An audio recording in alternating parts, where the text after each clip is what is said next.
Hey guys, Hey we guys. we are live October the 5th at 6 p.m. Eastern. Time is important in this one.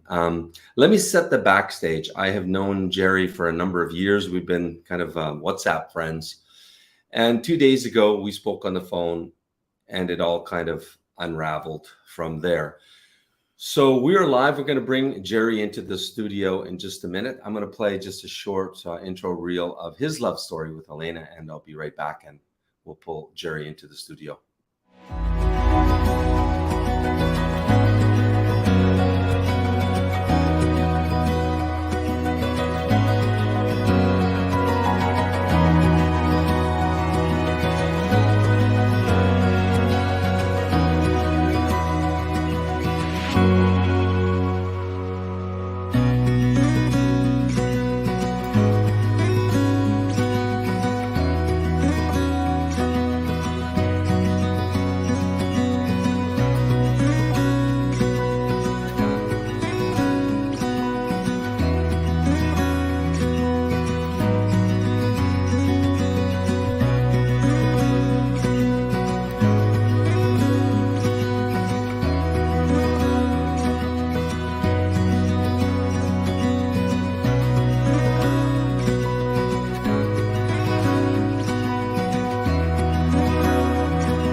Hey, Gerry. Hello. Hi, everyone. Hello. Man, I got to say, Gerry, first of all, my heart goes out for you. I want to just, talk to you here, understand your story. It unfolds like a Hollywood love story.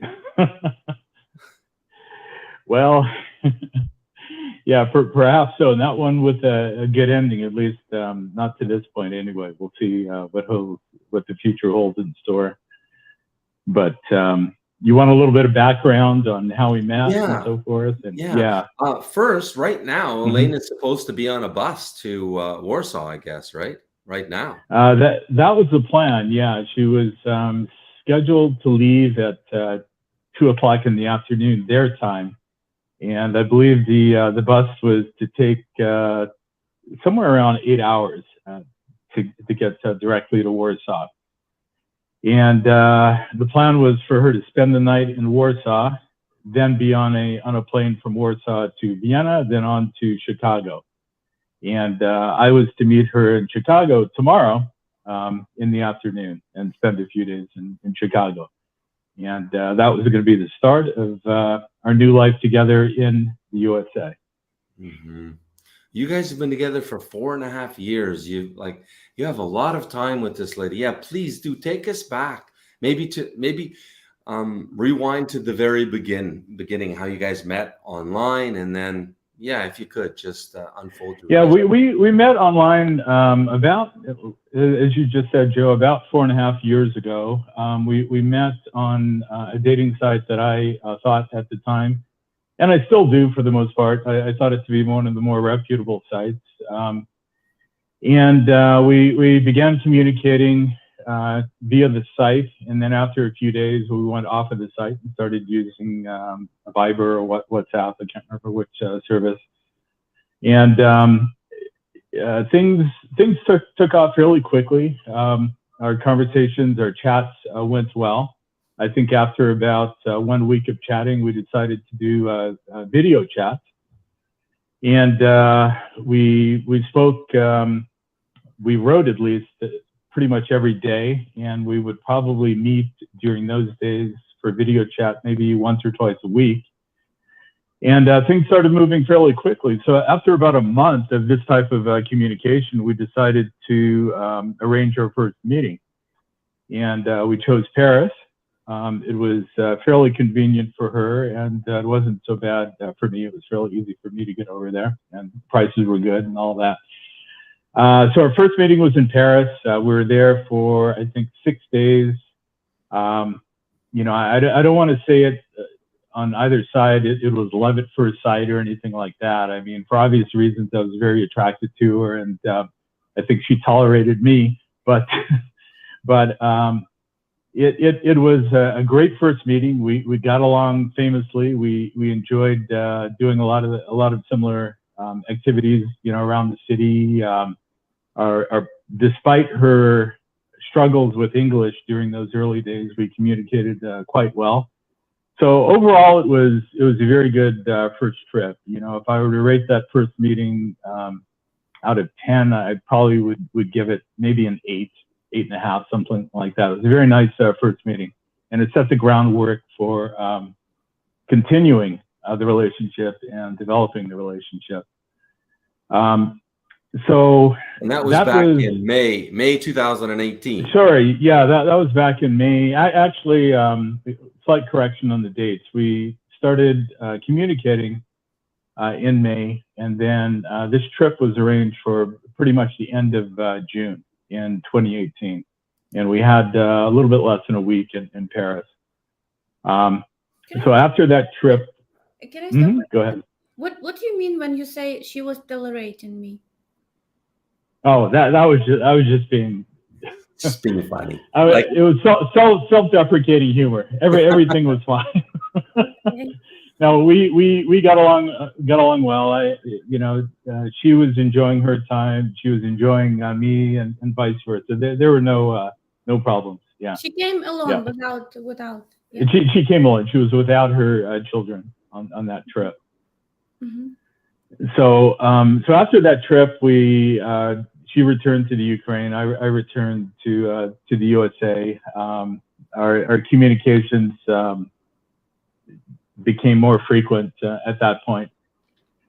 We arranged our next trip, and I apologize for not remembering the exact timelines, but I believe it was in autumn of that year, autumn of 2018, and that would have been my first trip to Kyiv. And I think I was over there, I want to say, for about 9 or 10 days, something like that. That was the first of, I believe, 4 trips to Kyiv. I didn't really consider those, they were vacations, but they weren't really vacations. They were just trips to allow us to have time together and to get to know each other better. And all of those trips went exceedingly well. You know, we enjoyed the city, the restaurants, the nightlife to a certain degree. We spent a lot of time just having casual conversations, trying to understand each other better and whatnot. Her English was steadily improving after each trip. She had studied English in university, so it was slowly coming back the more she had a chance to practice. So the second trip, sorry, just to follow the chronology, the second trip was in autumn 2018? That's correct, yeah. So you think... Yeah, and then that was... Early, sorry? September, October? Yeah, that would have been, I believe it was in, I apologize once again for not knowing the exact time frame, but I believe it was in September, because there was actually a second trip towards the end of autumn / early winter of that same year. So these trips at that point were about every 3 months. Okay. So there was one in early autumn, and then there was one at pretty much the beginning of winter. That would have been in December. And then there was a third trip in that same time frame that happened in February of the following year of 2020. So each time you're meeting in Kyiv, 2019. Sorry, you're meeting in Kyiv each time, whereas she's from Poltava. That's correct. Was there any reason you're not meeting in Poltava? I don't know. I don't know if there is any sort of nefarious reason that she might have had for not wanting to meet in Poltava. During the initial trips, I didn't really question that, because for me, going to Kyiv was such a great experience, and I loved the city, and it was just nice to go there. I think by the time that the third or fourth trip came around, I said, well, look, why don't I just come to Poltava? Her response at that point was, I really enjoy coming to Kyiv. It's more interesting for me. Poltava is a small town. It's not that interesting.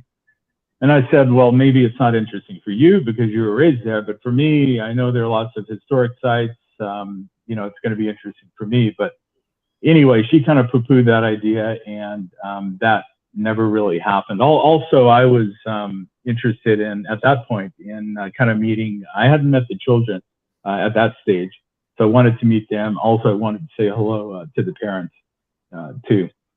But that didn't happen. And once again, the reason for that, she just said that she felt that you know, it's easier, it's more interesting being in Kyiv. Mm-hmm. So, at what point did you meet her children? She has a boy and a girl? yeah, she has a son, a teenage son, and she has an 8-year-old girl.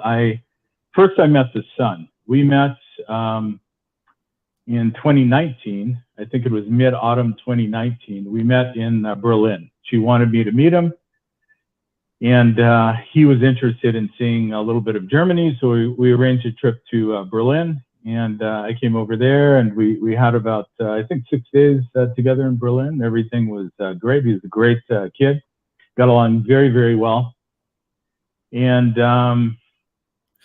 it was important for her because she wanted to see the dynamic, obviously, between me and him, and vice versa, you know? So, well, it's a good sign, right? It's a really good sign that things are progressing, because yeah, single moms are usually, why single moms are cautious and slow for the man right. to meet the kids. So. Yeah, she was more concerned about me meeting, at that point, her son, rather than the daughter, because the daughter is obviously a younger child, and you know, just the mentality of a younger kid versus a teenager. She felt that if there was going to be any issue, it would be with the teenager, not with the little one. So, so anyway, that trip was great, and everything went well. And that was, I think, about 2 months before the onset of the virus of COVID. So we had planned actually a trip in, trying to remember the dates, but it was in 2020, where I was to meet the whole family. I was going to meet her stepdad, her mother, and everybody. They were going to come to Vienna, and we're all going to spend time together, and this would be the big family introduction. But because of COVID, that got canceled. So unfortunately, I never met them. Met them a few times on video chat, but that was the extent of it. Oh, you met them in video chat? Yes. And she was translating, or how? She was translating. Yeah. Mama spoke, could say a few words, a few basic phrases, but her stepdad, maybe he could say hello and goodbye, and that was about it. But yeah, she was translating for them. So, and also her son speaks essentially fluent English, because he's been studying throughout probably the last 5 years of school. So you had said, Gerry, you took a total of, is that right, 9 trips together, 4 to Kyiv, and then 5 vacations, tropical type vacations? Yeah, including the Paris, yeah, the initial Paris trip, and then after that, there were 4 trips to Kyiv. And then that leaves about 4 other trips. We went to Mexico a couple times, went down to Cozumel, and we were in Seychelles, Africa. We spent some time there. I think the thumbnail images, the beach images, where you see me in all of my glory, those are in Seychelles. Nice. So I believe, yeah, if my math is right, I'm trying to think if there was one other trip somewhere, but anyway, essentially that was it. We've been to Mexico a few times, Africa, and to Germany, and several times to Kyiv. And how did you feel? How did you feel about the relationship? Did you feel it was, you know, on track? How did you feel about it? I didn't. Honestly speaking, after each trip, I felt more kind of assured of the solidity of the relationship. The only issue that I really had, and this was probably from the onset. I mean, there were some personality differences. I tend to be a little bit more demonstrative. Perhaps I wear my emotions on my sleeve to a greater extent than she does. Her personality is very stoic, you know, and if there's something, for example, if there's something bothering her, she holds it in, she won't express it, and she lets it affect her. If there's something bothering me, I'm going to tell you. We're going to talk about it. I'm going to let my feelings on the subject be known. I'm not saying that, by saying that, I'm not saying that we had a lot of issues that were upsetting her and she was holding stuff in, but even peripheral issues in her life, maybe some family issues that she might be having with her mom, you know, that affect her emotionally. It ends up affecting our relationship too, because she just internalizes those things and she can't compartmentalize and she shuts down, you know? And if she's with me and she becomes very sort of quiet and introverted, then I'm thinking, well, perhaps it's something that I've done, you know? But once I finally get it out of her, it turns out that it wasn't me. It was something else on the side that was affecting her. And continually, I would have to say, look, if there's something bothering you, like I don't really know what it is that's bothering you. So why don't you just tell me? If you want to talk about it, we can talk about it. If not, at least I understand that it's not me that's the root cause, you know? So, but that, honestly, that never changed. That's just her nature. And that's the only real issue that we had, you know? So other than that, some personality differences, things are progressing. You feel like you're falling in love. You love her. How do you feel about the relationship? Yeah, that was definitely, those were definitely my feelings. In fact, it was fairly early on that I actually proposed. I think it was let's see, I guess it would have been the third time meeting when we met in Berlin is when I proposed to her. I just felt very comfortable, and we got along great. We were having a lot of fun, and you know, I knew that nothing was going to happen immediately because you have to apply for K-1 visas and all that kind of stuff. So, you know, it's not like I'd be proposing one day and then there'd be wedding bells ringing, 3 weeks later or something like that. I knew that after the proposal, we both have time to kind of let it sink in and truly decide if this is what we wanted to do. I proposed at that early stage just to let her know how I felt, really, and what my intentions were going forward. So, So did you present her with a ring, and maybe tell us how did that go down? Yeah, well, that was kind of a funny story unto itself. That was in Berlin, and I'd chosen I did my research on Yelp and TripAdvisor and all that. I was looking for the most romantic place in Berlin, you know, with a great view of the city and all of that, something really quaint. You know, a nice quiet little table. We could have some wine and some nice French food or whatever, and I present this ring. Well, the place I chose turned out not to be actually what they wrote it up to be. Instead of being a very quaint, romantic little restaurant, it turned out to be a hangout for bohemians and college students on Friday and Saturday nights. And the place was jam-packed with guys and girls in leather jackets. There was Johnny Ramone blasting on the stereo system and all sorts of punk rock from the 80s and 90s and stuff. I mean, it was not exactly the kind of place you want to propose in. So I ended up going to the bouncer and I asked him, is there a place nearby that's a little bit more quieter and calm and I kind of took him aside, so this is a special evening, special romantic evening. So he said, yes, as a matter of fact, just down the street, there's such and such a place. Well, we walked at 200 meters, we get down there, and that place was even worse. It was just packed with students and beer. And so anyway, long story short, we found another bar that was up on top of the tallest building in Berlin. We went in there, but that was standing room only. So eternally, I just said, to hell with this. This is just not going to work here. So we had a drink there. We went back to the flat, and I was making some margaritas, and I just decided to take my little lime squeezer.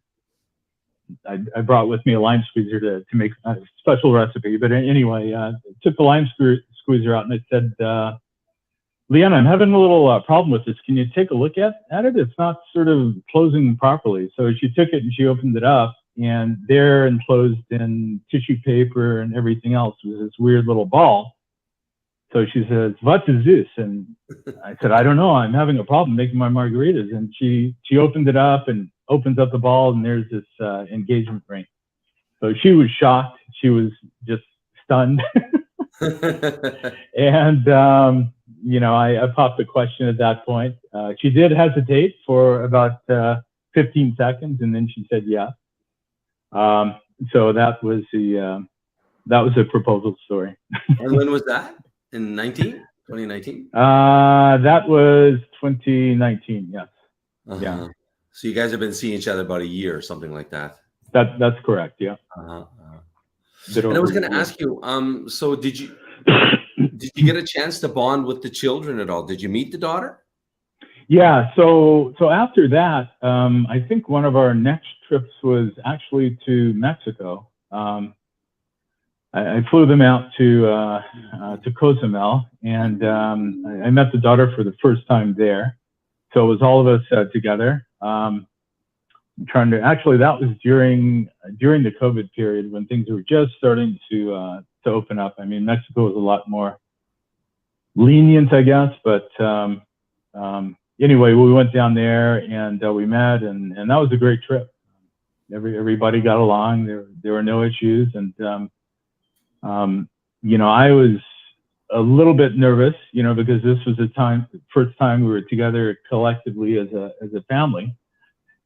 And I just wanted to make sure that the dynamic was okay, because my trepidation was that, I'm sort of the outsider. Here's this family unit it's been the three of them for a number of years. And I would just be sort of this hanger on, and because she's having to take care of her kids and so forth. But that wasn't the case at all. Everything went really well. It was a great trip. So. Nice.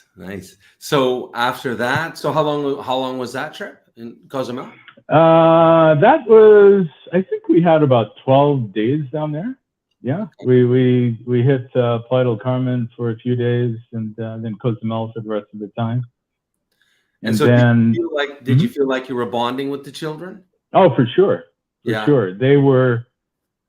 I mean, obviously she's a little girl, so at the beginning, she was kind of processing me, so to speak. But I think about maybe after a few days into the trip, everybody was fairly comfortable. And by the second time we met, then it was just like hail fellow well met. She was used to me. She was teasing me, and everything was great. So great. So then next trip you met the children as well? Yeah, the next trip would have been the trip to Seychelles, Africa. And that was a family trip, and that was about, once again, that was almost 2 weeks long. It was a wonderful trip. As you can imagine, visiting that part of the world. We went to 3 different islands, a few days on each island. It was a fairly independent trip. We didn't really do a lot of the touristy stuff. We rented bikes and just kind of tooled around the smaller islands as a unit, and it was great. It was a perfect holiday. At that point, my thinking was, this is really working. Everything is good. Felt like a family, and yeah, you felt that she was happy with the bonding that you were having with the children. She was happy with that, because that's, of course, a huge test, right? To see if the family for sure. And in fact, like a lot of times when I would engage, obviously my relationship with the son was different, because his English is fluent. The daughter's English she can say a few words, but that's about it.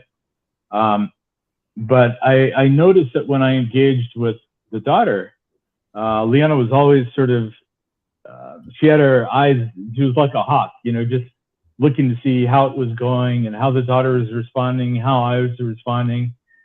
And as I noticed her, she always had a little smile on her face. So she was very happy with the interaction. So when I saw that, it's like, okay, well, that's good. She feels comfortable with my interactions, with the little one. So that's a positive thing. So. How old is daughter? 8.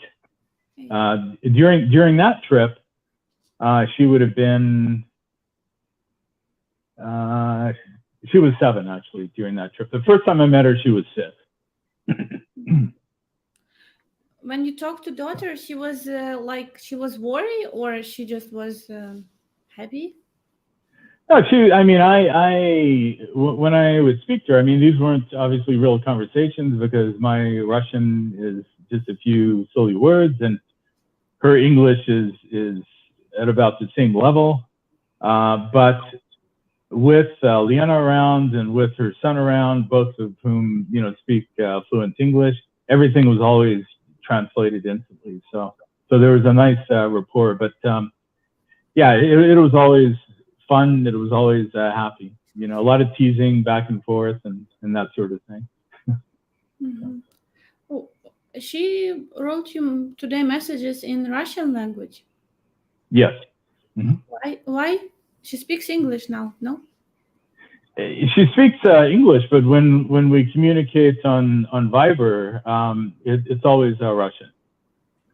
Well, you just hit one button translate. And I know, but it's translate wrong, It's a lot of misunderstanding. We have that problem. Unfortunately, we have that problem. Maybe I always get the gist of what she's writing, but sometimes when the message might be of a little bit delicate nature, then it becomes a little bit dangerous because the interpretation of every word is important. And sometimes the wrong words are chosen and it takes the conversation sideways and people get offended, and it happens both ways. So unfortunately, it's not always ideal for every situation. If it's some casual conversation, then there's no problem. But if it's something a little bit more serious, then there have been some problems. In many occasions, we've had to go back and forth many times. I would present her with what I got vis-a-vis the English translation, and I would send that back to her, and she would say, "Oh no, that's not what I wrote. I wrote this," and she would rewrite it another way, and I go, "Oh my God, that has completely different meaning," So yeah. Language barrier. But she speaks English, but it's not perfect. She speaks well enough so that she can be understood. But a lot of times she's fumbling for words, and she'll even ask her son and so forth. So, how was your communication over the 4.5 years when you weren't together? Was it daily video chatting? How was it? When we were together, typically we would video chat on the weekends, and we would chat by text virtually every day. Not always. I'm working, so it wasn't always. I wasn't always on my phone chatting, but just common things. Just how's it going? How's your day? If something new or unusual happens, you talk a little bit about it, kind of thing. It's just regular day-to-day chat. But typically we would touch base every day, usually a few times a day. That's how it was. Up until the time that the war started. After February 24th, everything changed dramatically relative to our communications. Yeah. And that's the question I have. When war started, everybody was in such a big shock. And no requirements in any border for Ukrainian people. Doesn't matter, you're single mom or who are you. You don't need any permission for a child. Everybody was fleeing. Right. Our clients even, they was fleeing to pick up ladies who was in communication for 1 month. They fly to Poland to meet and flee them to Australia because, they started this relationship. They was such in a big shock, and having this man's support, they were so much appreciative and grateful, and they just understand, okay, there will be opportunity to build relationship, to develop. But there was you know, this was like, yeah, like a fresh, like opportunity to start new life, yeah, with a supportive man, you know, because we, you know, in happy days it's easy, but in difficult times you really see the personality. So what happened when war started? Why she didn't immediately go to you? Because she already know you very good through years. She probably don't have any doubts, you know, you're not 4 years. Yeah, for 4 years at that point. Well, at that point, she didn't really have, well, there are a couple that, it's a little bit complicated question because there's some layers to that. Number one, at that point, the USA hadn't established the Uniting for Ukraine program, so she couldn't get over so readily. At that point, we were still in the midst of the K-1 visa process. So what I ended up doing, well, first of all, taking a step back, we had a bit of a disconnect vis-a-vis the war, because basically our thoughts and feelings on what was happening, not just after the war started, but leading up to it, were diametrically opposed. You know, I mean, I was inundated with news sources from around the world. I had a really good feel for exactly what the inevitability of this conflict was, you know, the fact that it was going to start.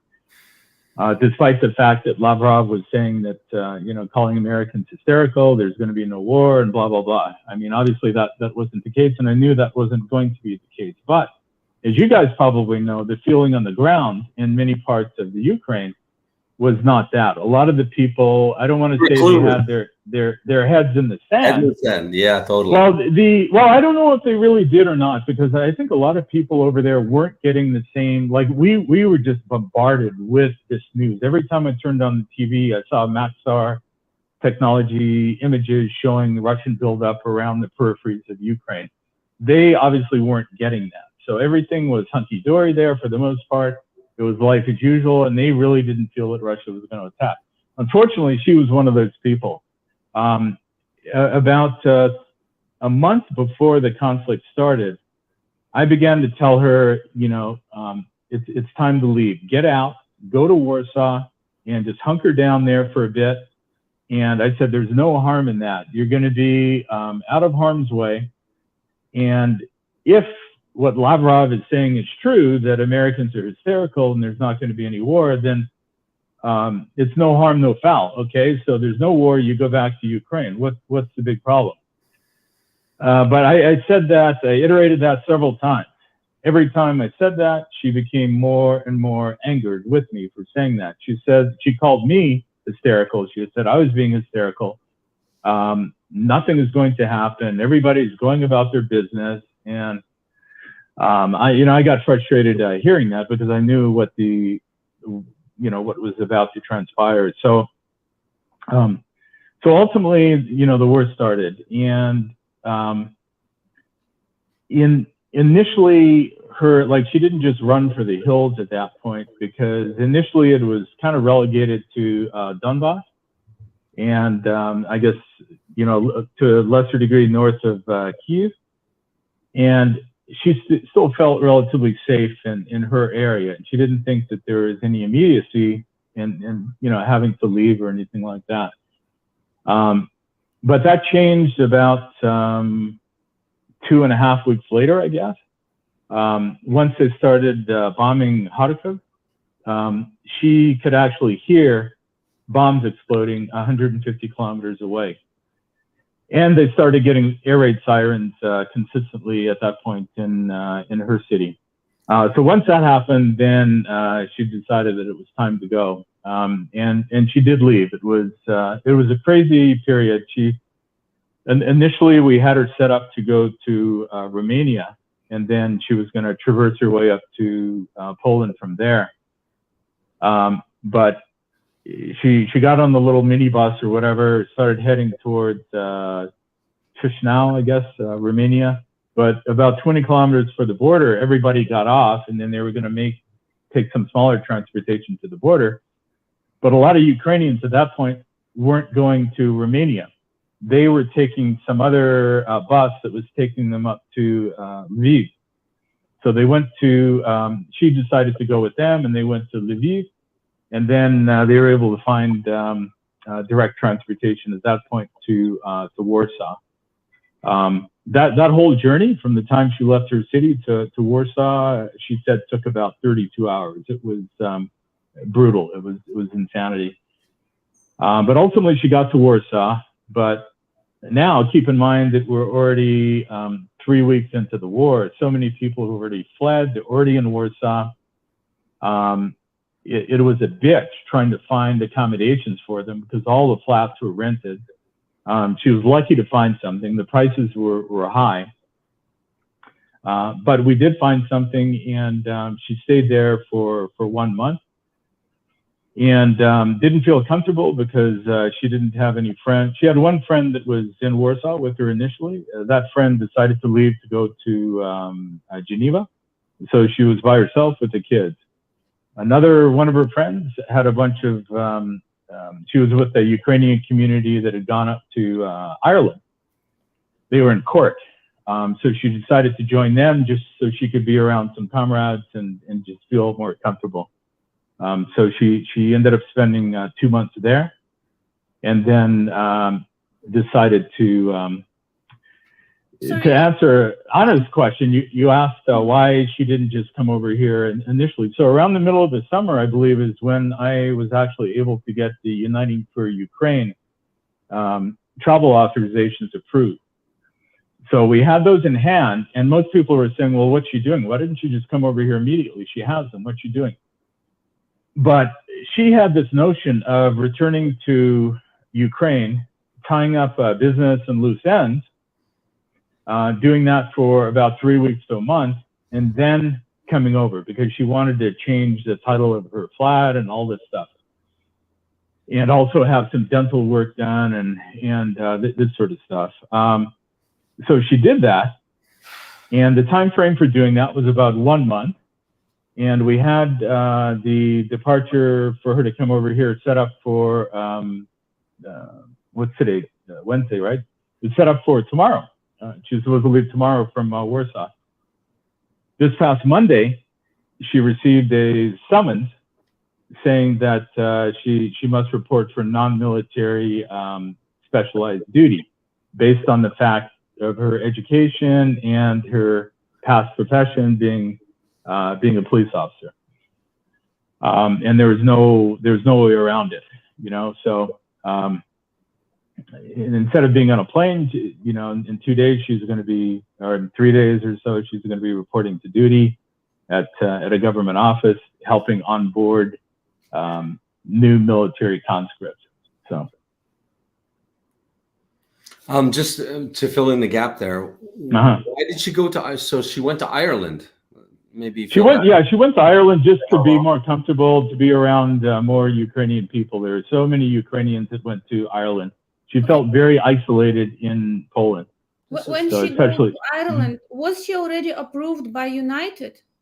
No, not yet. Not yet. She got the approval. The Uniting for Ukraine approval happened. I think it was in July. It was around the middle of July, and that approval was good for 3 months. So theoretically, the timing was fine. She was going to leave Ireland, go back to Ukraine for 1 month, take care of her business for 1 month. Yeah. So in August she should fly, but now October. Yeah. So she left. Well, she left Ireland. Well, she said she would go back September 1st to Ukraine, and that's what she did. She went back to Warsaw. She got on the bus and she went back to her city, and she spent there 1 month. And for me, this was like probably the slowest 1 month of my life, because I'm thinking about what's happening on the news, whether this conflict is going to escalate and maybe start affecting her city. It's a war. Everything's unpredictable. You don't know what's going to happen, you know? So like I was telling you earlier, Joe, Murphy's Law, right?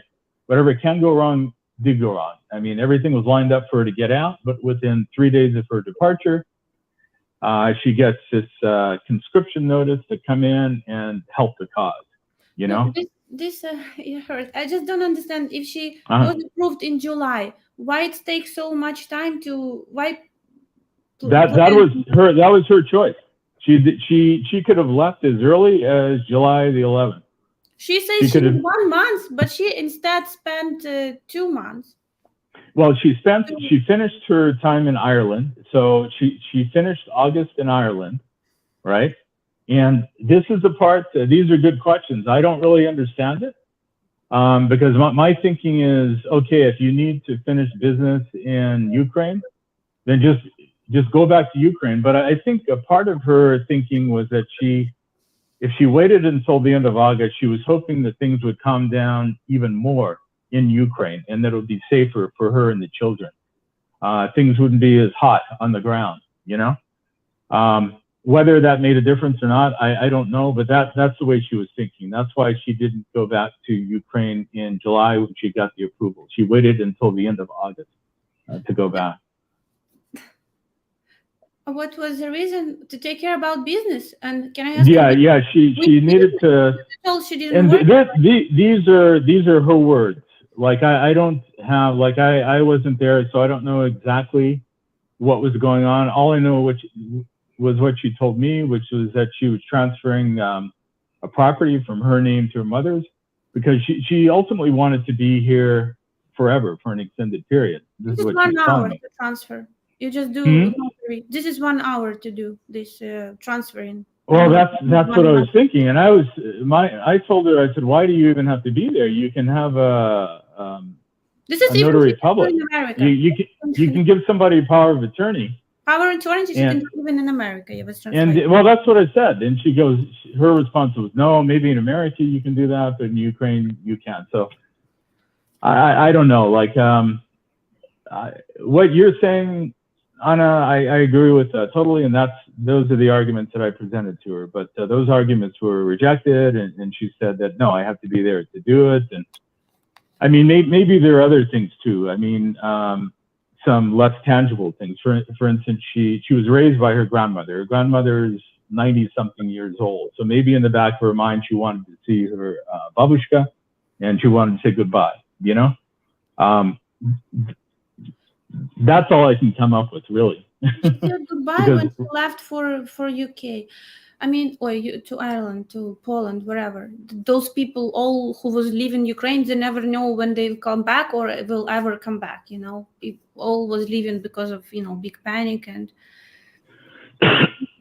I don't know. I can talk some. I'll just ask. So, can you give us an idea? I mean. When did you start and how did you financially support her and the family? I started about a year into our relationship. I began to support her.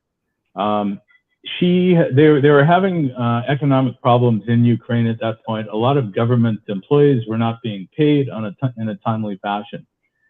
And at that point, the budget for the federal police was minuscule, and I think it was just the mucky mucks that were actually getting a salary. You know, the low-level officers were just not getting paid. So she worked for, I think, the last 3 months without any salary whatsoever. And then she said, you know, why am I doing this for no salary when I can just take care of my children for no salary, right? And at that point, that's when I stepped in, and you know, I started helping her. And I've been helping her. That was 3 years ago. I've essentially been helping her ever since for the last pretty much 3.5 years, almost. I mean, you know, you already were in a relationship for a year, which is normally a good time. You know, like you tried and tested the waters. You've been together, and so this is typically a time that is, you know, good to step in and support your woman, right? Right. Yeah, at that point I felt confident. I didn't have there were no red flags and or anything like that. I felt confident in the relationship as it stood. I felt confident about the possibilities going forward. Everything seemed to be pretty good. Yeah, So, because if you don't like flipping this thing on its side, if you don't step up and support her after a year, you're going to lose a Ukrainian woman. oh, for sure, for sure. Yeah, Amen. yeah. Yeah, I mean, Well, if it's a chat relationship, because this is mostly was, you know, you didn't live together, you know, like mhm. it's a distance relationship. It's Yeah. even much more difficult. Can you share with us, Gerry, just the level of support and how you ramped it up and ballpark total? Yeah. This is where I probably start to blush a little bit. In the beginning, it was fairly nominal, you know, at least from my perspective. It started out, I'd say on a monthly basis, probably $400 to $500. You know, basically, I started out replacing her lost salary, you know, which was in the $400 to $500 range. As time wore on, well, first of all, her, you know, what she told me as time went on was that, you know, she wasn't really surviving that well on that $400 a month, you know, with the kids and their obligations. And she's the type of mother that wants to give as much as possible to the kids in terms of their activities. For example, both kids were enrolled in extracurricular classes. The son was enrolled in specialized IT training. The daughter was learning outside of school, learning English with a private tutor. There were sports activities at a high level for both of them. So all this stuff adds up, and she was sacrificing. She couldn't afford these things, yet she was still grabbing money from, you know, wherever to be able to do this for her. So as time wore on, I began to help a little bit more with a lot of that, the non-day-to-day you know, necessities too. And then, you know, there were periods when, you know, somebody would get sick. She would get sick, or one of the kids would get sick. She wouldn't always resort to standard care. She went to some of the better care in her city, and this is more money. So I stepped up to the plate there to help out with those expenses. And with kids that age, you know, they're always getting sick, right? And she would have issues occasionally herself. But anyway, to answer your question, it started out in that $400 to $500 range, and then probably after about a year, it got up to about $1,500 a month. And that pretty much enabled her to live what she, you know, felt was she could do everything she needed to do, buy the food that she was comfortable with, have the kids doing what they needed to do. She could take care of her beauty needs and all this kind of stuff, and everything was good. I questioned it, of course, because I did my research, and I think, Joe, I reached out to you and Anna at one point. I was asking you, I know it varies by city to city. I mean, Kyiv is different than Poltava, is different than Sumy, and so forth in terms of average I remember salary. when we had that chat. Yeah. We were living in the dacha. I remember we were living in dacha, and you said, yeah, what's a good amount? What's a normal amount to support your lady? Yeah, because I understand that in Moscow, $1,500, you're going to make ends meet. You're going to put food on the table. You're going to pay for your flat and for your electricity, and that's probably it. It doesn't really go that far. But with the average salary being in, you know, outside of Kyiv, being in that sort of anywhere from $300 to $500 range, I began to have questions about, well, you know, how you should be able to live an exorbitant life on $1,500. You shouldn't just be barely paying for your expenses, you know. But, you know, we actually sat down and we did some budgets together, and we went through everything, like everything she spent money on, because I needed to know. And the numbers didn't lie. You know, they were right on. I mean, it was just the lifestyle that she was living, but there was nothing extraneous and so forth. There was nothing left over at the end of the month. Now, you have to ask the question, well, was all that stuff really necessary? Was the average person in her city sending their kids to specialized IT training and private tutor English classes? Well, probably not, you know. But that's what you wanted to do, and that's what you needed the funds for. And for better or worse, I facilitated it. So my question is, how did the payments ramp up? You know, like from 500 to 1,500 and continued like. Oh, how did it go from that? Well, like, was it your initiative, or did she ask you? No, it wasn't. No, we talked about it, and I think what might have happened is that in one case she said, look, this, you know, I'm in a difficult situation this month. This is what I need, and this is why I need it, right? And I obliged, and then at that point there was no turning back. But my philosophy was, well, you have X number of dollars a month, you know, why aren't you doing what you can do within that set amount, you know? We differ in terms of that approach. She always wants the best for her children, so she knows that I have the wherewithal to help out. So she was probably taking advantage of me in that respect. She knew at the end of the day that I would facilitate it, which is what I did. So do you feel that she kind of persuaded or manipulated you when the amount was going up to pay more? She didn't persuade me, but it was manipulative. Because it was just sort of presented to me sort of after the fact, you know, with a nice smile and so forth. Oh, by the way, you know, blah blah blah, and but it didn't. It hit that level, and then it stayed there, and she was able to meet her obligations once, like everything she wanted to do for the family, she was able to do, obviously, at that level. It didn't just keep rising, but when it did make that initial jump. Yeah, I mean, to be honest, yeah, I was definitely sort of manipulated coyly into doing that. It's $1,000 to $2,000 per month last. It was consistently about 1,500 before the war.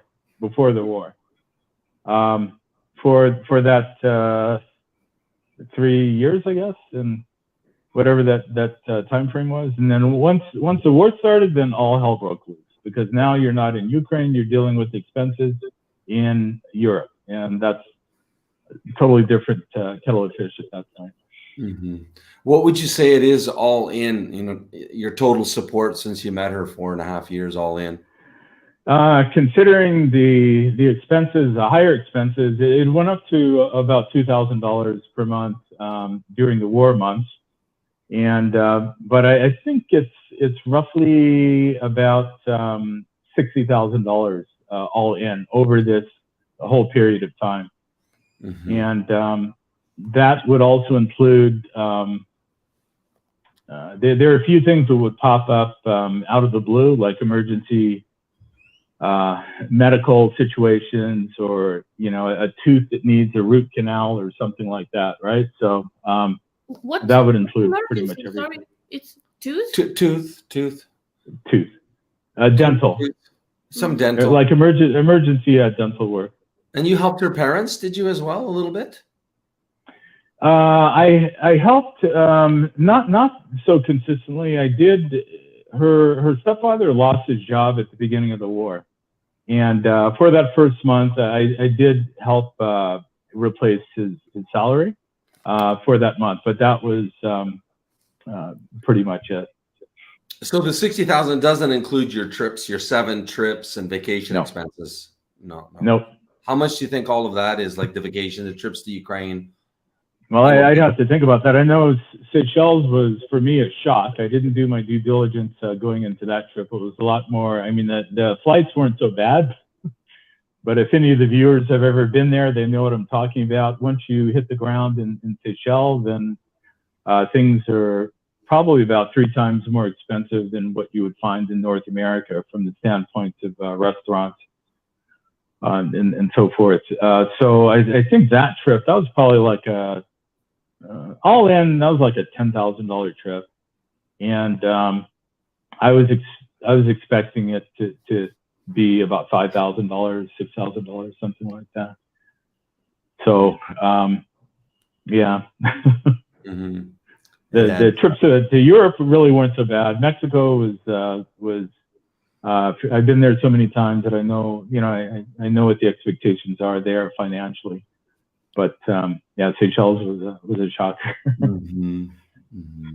But anyway, all in on the trips, I'm not sure. I'd have to think about that a little bit. But you have one $10,000 trip, and then the trips to Mexico probably $4,000, you know, each. So let's round it up to 20,000. Berlin, that was just a short number of days. Kyiv was very inexpensive, but I don't know. You can do the math on that one. Probably all holidays, all of those 9 holidays, maybe $20,000 to $30,000, something like that. Mm-hmm. Mm-hmm. Honey, anything? So how do you now fast forward to kind of like today? She's supposed to be on a bus right now going to Warsaw and on a plane tomorrow to come and see you. What has she said as of late? So up until the weekend, well, first of all, to kind of preface this part of the discussion, our communications after she got back to Ukraine had really diminished. It wasn't the same as they weren't the same as they were in Poland, nor as they were in Ireland. We still had more or less normalized communications. When she got back to Ukraine at the beginning of September, communication just dropped off probably about 50 or 60%. And this was probably due to a few reasons. First of all, in the last couple of weeks, I guess in her city, they were having electrical problems. I think some power grids south of the city and north of the city had been disrupted. So their broadband internet was sporadic, you know. So sometimes I'd send a message and I would see that she's not getting it until like 10 hours later, you know, and there was no real-time communication. If she sent me a message and I responded, she might not respond to my follow-up message for another 4 or 5 hours. So I really didn't know what was happening with the internet service. I you know, giving her the benefit of the doubt, I just attributed it to that. But with that said, the communications were bad. I didn't really get a sense for what was going on with her, or how she was doing, what she was thinking about coming here, or any of this. I did notice that when I talked about certain things that I was doing here to try to get the place ready for her, and you know, get beds set up and buy beds for the kids and all that, I did notice that there was an acknowledgement, but there was no real enthusiasm or exuberance behind that acknowledgement. And I thought that was a little bit strange, because she had never been like that before. And that's starting September when she went back to Ukraine. Yeah, this started. This would have been within the last. This type of demeanor I started noticing within the last 2 to 3 weeks. You know, like she did not initiate any conversation about the transition to America. It was always me that was talking about, oh, you know, do you have your ticket yet for Autobus, you know, and all of this. How many bags are you bringing? You know, I need to buy checked luggage. I need to go online and buy checked luggage. How many checked bags are you going to be bringing? And this type of thing. Like normally she tells me in advance, like all of our other trips, she says, look, I'm going to need to check 3 pieces, make sure that, you know, you bought that baggage at the allotment, no planning, right? No planning procedure in mindset. Yeah, there was none of that for this trip. It was only me. It was just coming from me, and I just felt that was really kind of strange, and it began to give me kind of an uncomfortable feeling in the old gut of the stomach. You know, something just didn't feel right. You know, and you know, one of my daughters, my oldest daughter, was also helping me prepare and just get little niceties to prepare the you know, to receive her at home and all that kind of stuff. And my daughter asked me, she said, "Is it, you know, Pop, is everything okay?" You know, and I said, "Well, yeah." And she goes, "There's something off. You just don't seem." I said, "Well, I really just don't know what's going on. I don't have a good sense of how, if she's enthusiastic about coming or what's going on. I know there's she was in the middle of a war, and she told me several times that the situation in her city was just terrible. She said it was just so stressful every day. Everything was just a mess, you know, and she's dealing with 2 kids on top of that, right? So I had to give her the benefit of the doubt with respect to that, you know, and I was saying, okay, I obviously, you know, God willing, I'll never experience anything like that myself, but I had to be somewhat empathetic and assume that that's what was kind of blunting her emotions towards coming over here. So, but still, I just had this queasy feeling that just something wasn't right. And then on Monday, when I woke up in the morning, I saw a message from her saying that she is not going to be permitted to leave, that she's been summoned to perform non-military duties, and she doesn't have information about when she has to start or where she's going to start, but she cannot leave the country. And at that point, that's when I started, like I mentioned it to folks over here, and they said, "Well, wait a second, she has 2 children, both of whom are minors.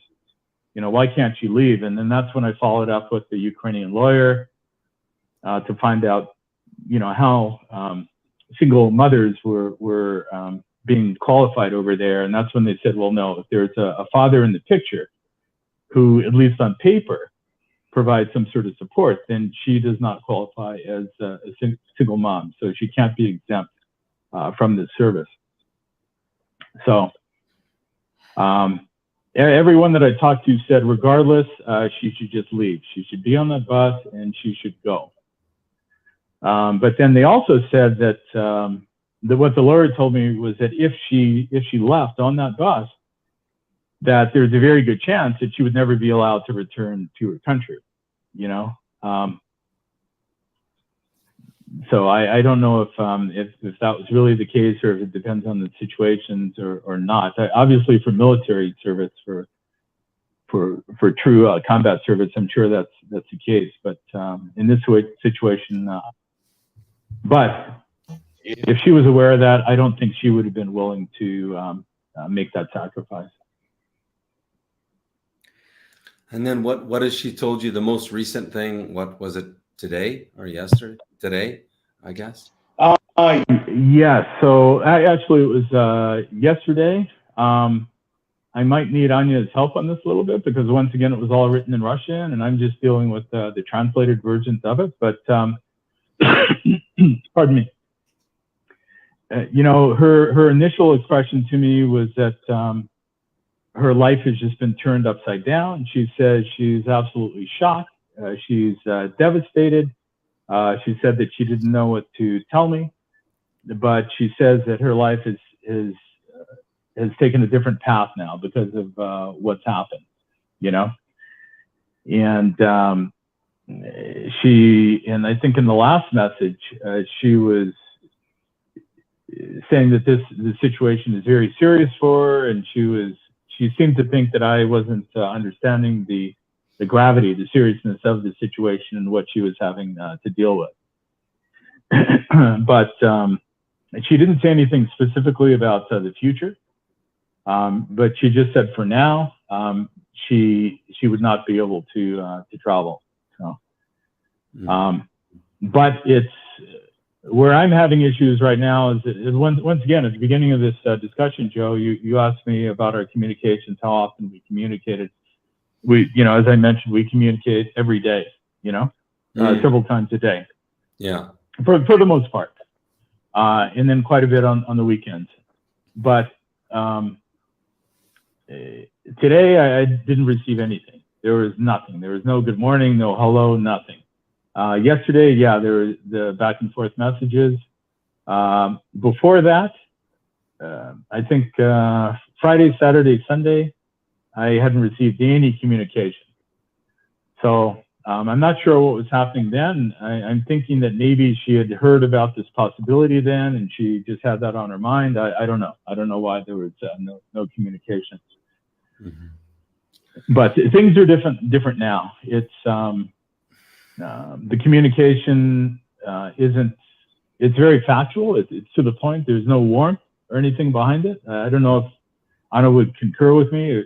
Having read this, it's like very to the point and very businesslike. Yes. I will say, Gerry, you know what? I've never heard your whole story like this before. I'm just trying to sit here, process, take it all in. In my mind, though, I'm asking the question from the beginning. What was her intention? This is what I'm trying to. I'm looking for red flags from day one, and so far, I can just express to you that some of the things that popped up for me based on my personal experience, actually, as well as marriage agency owner experience, is that it's a sizable red flag that she didn't, on the third trip, say, invite you to Poltava. On the first, I can understand. Second, maybe, but beyond that, 4 trips to Ukraine, after such a long period of time, and what I found out, why ladies don't want to do this, they would rather come to Kyiv. I can tell this as a lady. Okay, you answered the question, and I found this out personally because it happened to me. So I'm speaking from personal, but go ahead, babe. Yeah, this is also for me.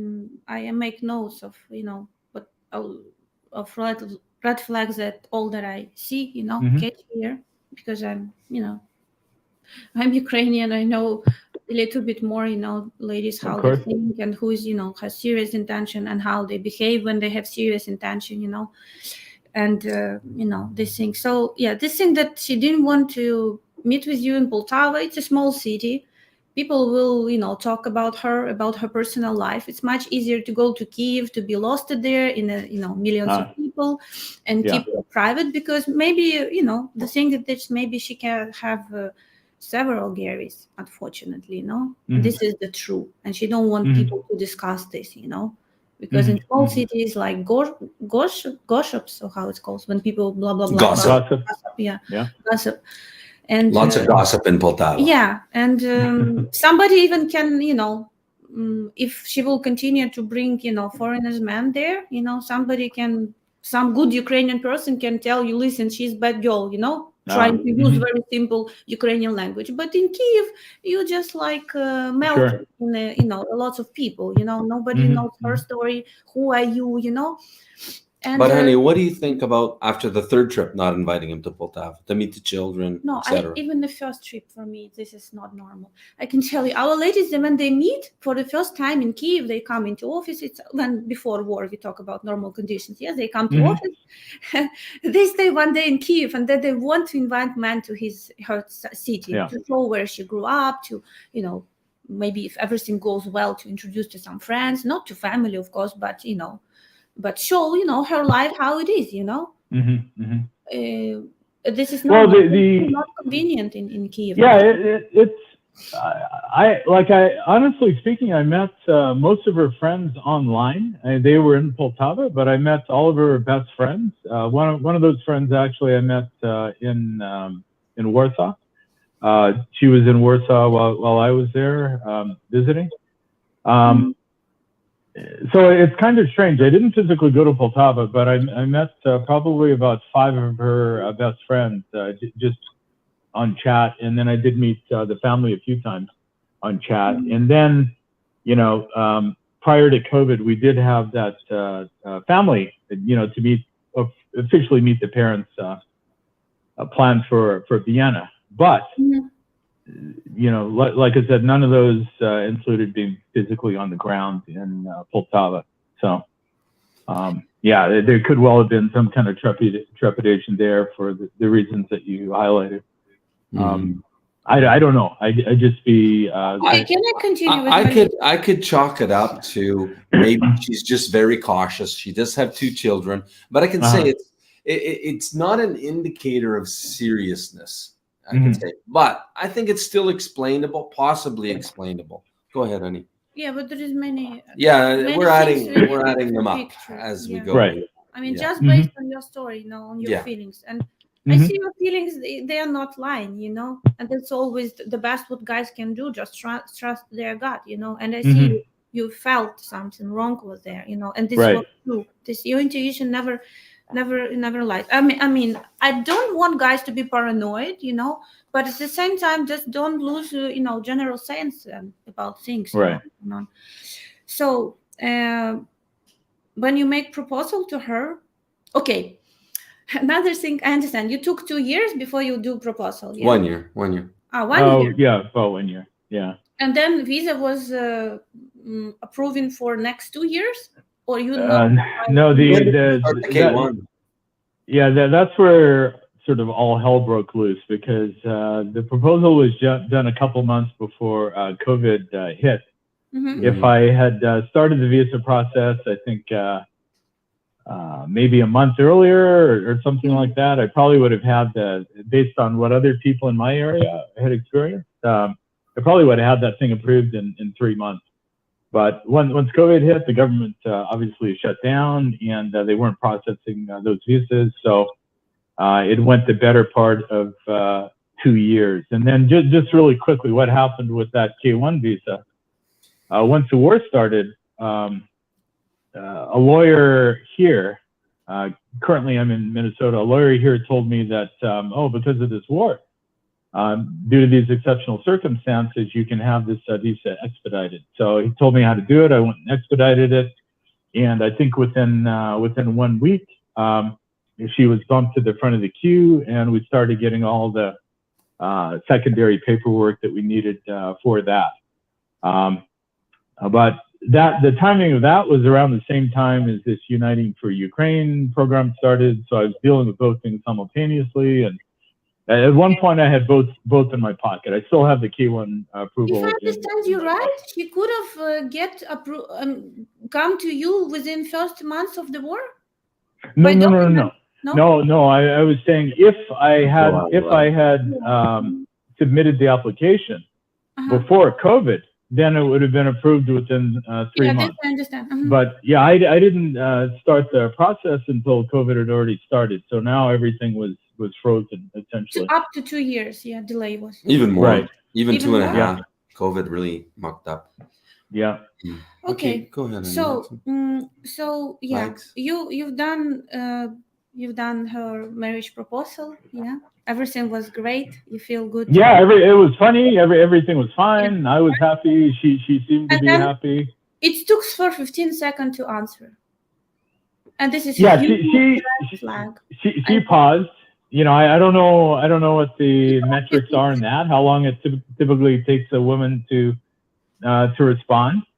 And I confronted her on that afterward. I said, it took you a little while to respond, and she said, well, honestly speaking, it was the last thing I was expecting on this trip. I had to kind of process it, but afterwards,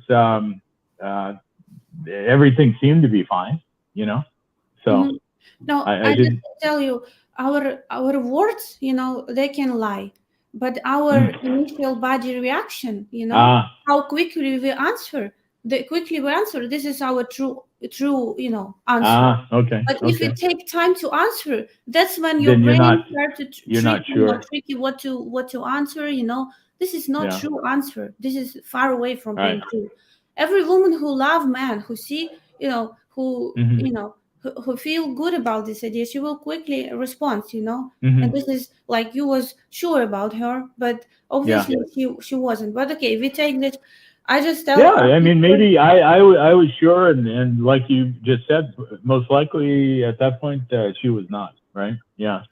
But she was also didn't say like I need more time. That's what if women have doubts, not enough time to get to know you, she would maybe say something like this. But here, yes, so she give you hope, but it's like in delaying time. So she was thinking how to answer, not to break it, but also basically not. She was happy that COVID happened. I'm pretty sure this is like was a big bonus for her. You know, this is like giving her opportunity to continue this activity.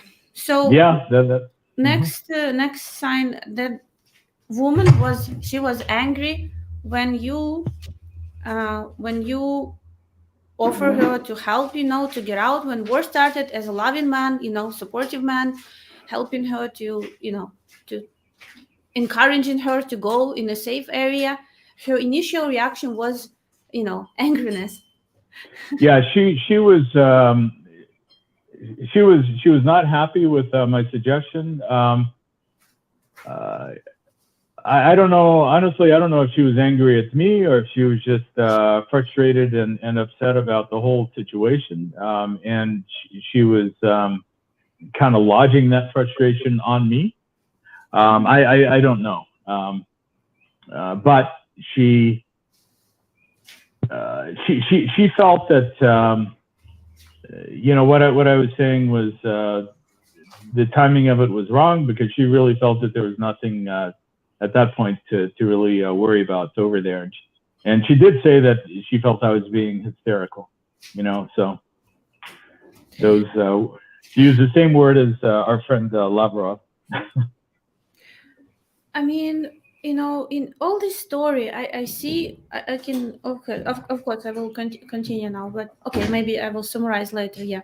But Okay. this is not healthy reaction, angriness of man who wants to help you, because here her picture ruins, you know, in her plans was never leave Ukraine, actually, you know, that's what was in her mind. She never was planning on this, and now you push her out, and she even don't know, you know, what to came up with reason not to leave, because, you know, she don't have, you know, she don't need any documents, even passport, to get out from Ukraine. It's so easy, you know. So here she have to came up with something why she don't want, and she's angry at you, angry at herself, because she cannot came up the reason, you know, why not go. But I mean, really, a woman who love her man, she would be grateful and happy, you know, especially mother who has children, with opportunity and support of the man who tell her, please, darling, go to safe area, you know, I want to take care about you. She will be grateful and happy about this, but not angry. Yeah. This is not some like normal reaction. This is a reaction that she has now trouble that she has to deal with, again, to come up with some lie, you know, and this is make her not comfortable, you know. Now, about salary, no salary in police, okay? This was new job. They was trying to overcome corruption. And many young people go there to get education. It's quickly education, good salary in Ukrainian, by Ukrainian standards. So they was trying to make it like it will be honest police. But at the end of the day, they also was taking money in pocket. Okay, so like it just become they switched over in Ukraine, all the police, all the jurisdictions, oblast by oblast. They're trying to clean up the police department. They need to start from top, not from down. They start from down, but this is not helpful. So down they was taken, but it was like different. I mean, people have hopes. It was like I don't know, a big hope, but in reality everybody understood later. So she was, it's also takes, I mean, I don't know with what expectations she goes there. But at the end of the day, it was profession that was given corrupted money. It's again about personal values, you know, person. And there is was never delay in the salary. Delay, of course, it was when Soviet Union crashed. People didn't get money for months, for a year, for half a year, you know. But it never wasn't when in this last years, you know. Economy was very stable, and this was one of profession that young people like, because it was stability and good salary, you know, and people go there. There was no delay. It was purely manipulation about getting money and support.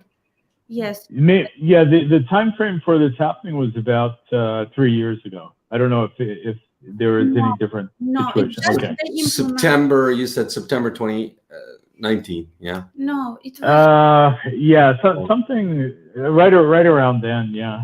The thing is, in Ukraine, the government jobs are very reliable, like Anna's saying. Yes. They don't not pay salary. In fact, the army military positions are quite sought after in Ukraine because it's very reliable and decent money.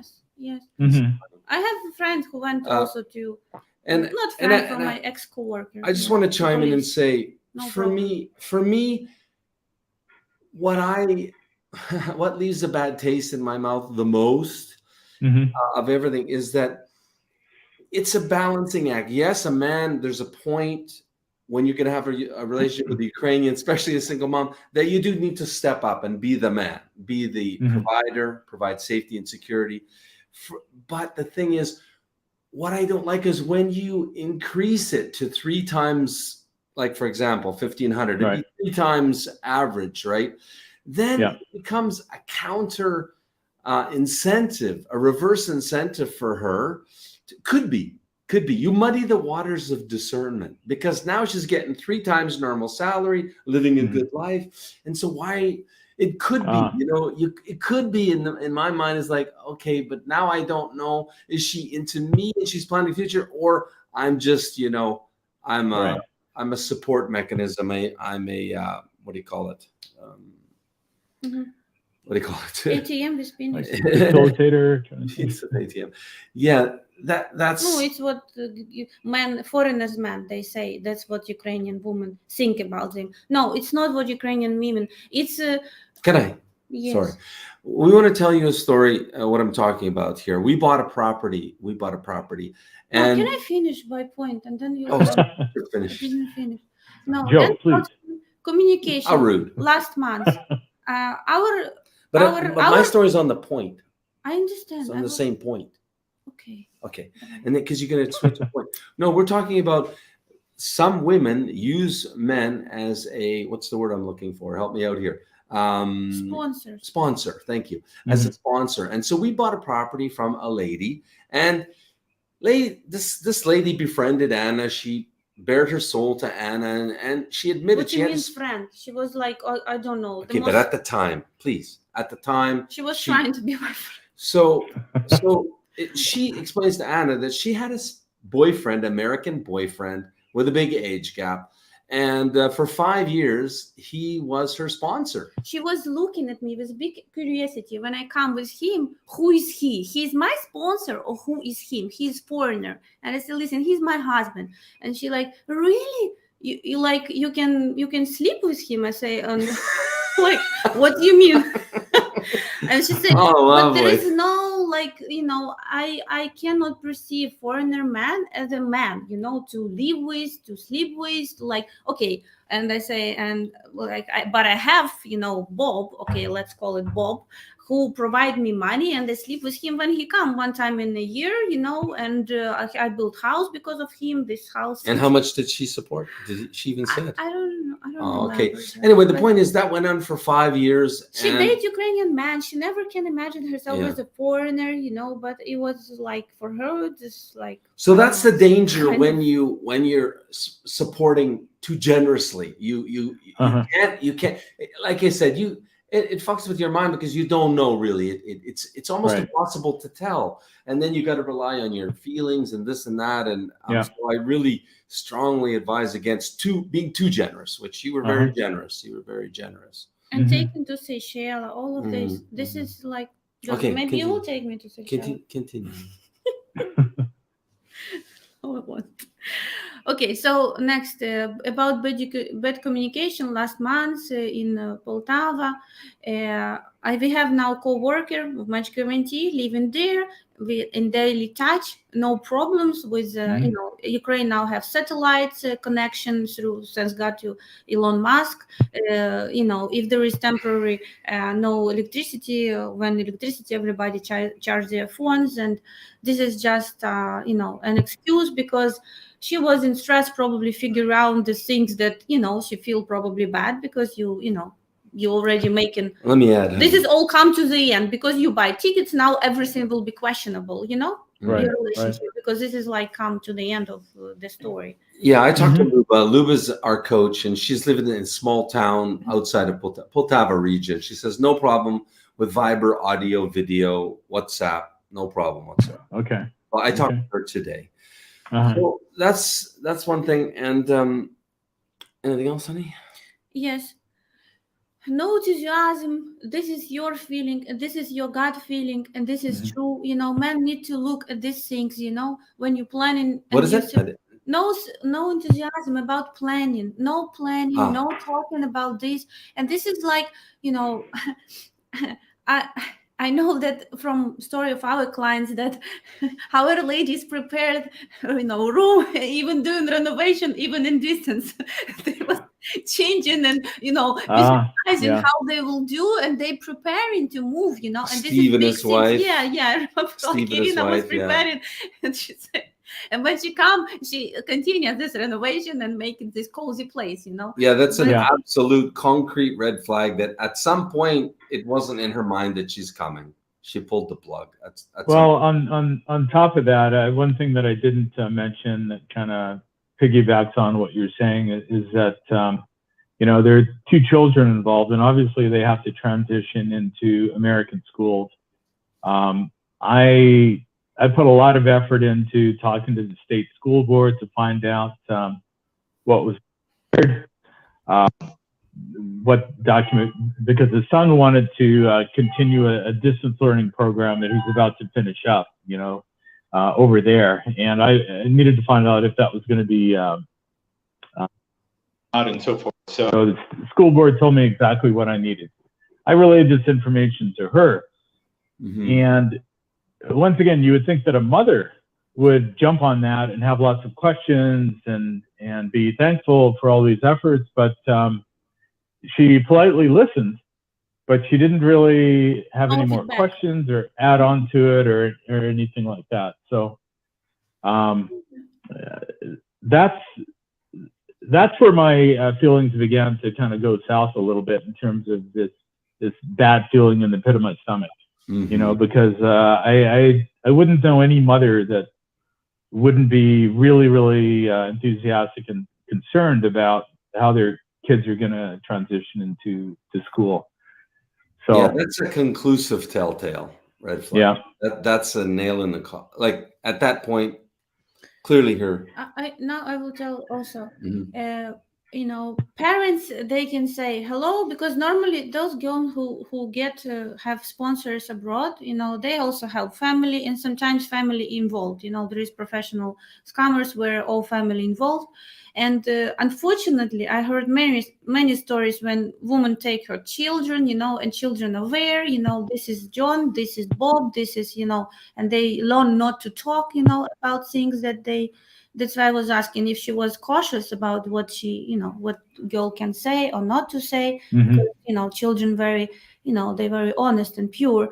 And I heard about this region where it was in Odessa, in Zatoka, when from Odessa, there is a lot of scammers. They bring these foreigners, guys, outside because it's not far away and nobody knows there. It's a resort.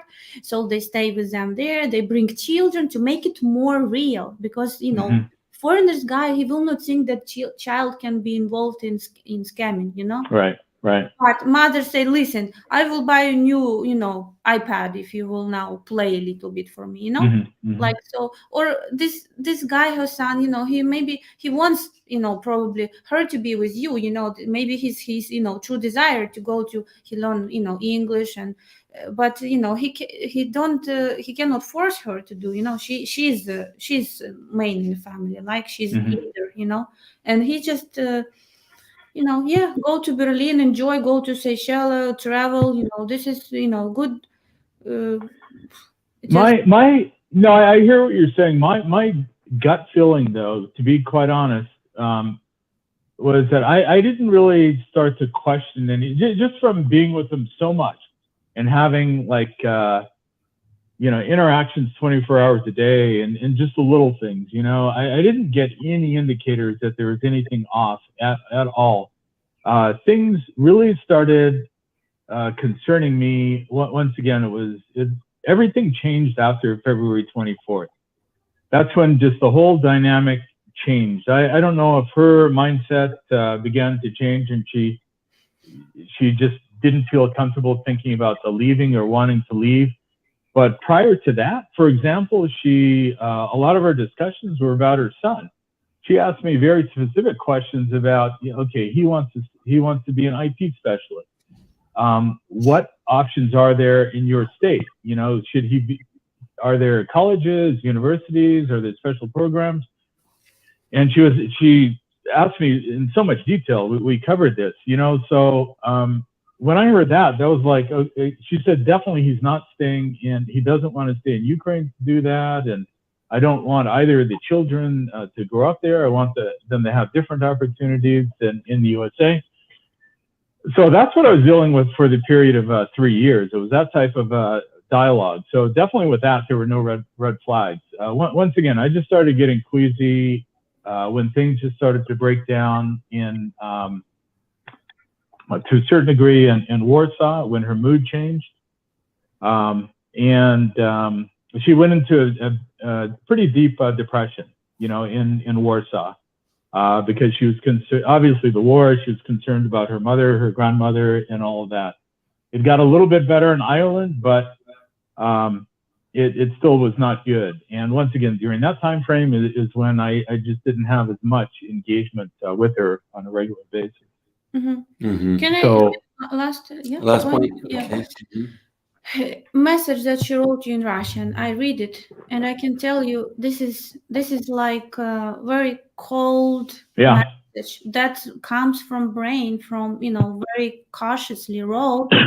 And this is not really like, this can robot write, but not woman who love her man and wants to be with him. This is very, very, I don't know how to say, dry message, you know. This is no communication of.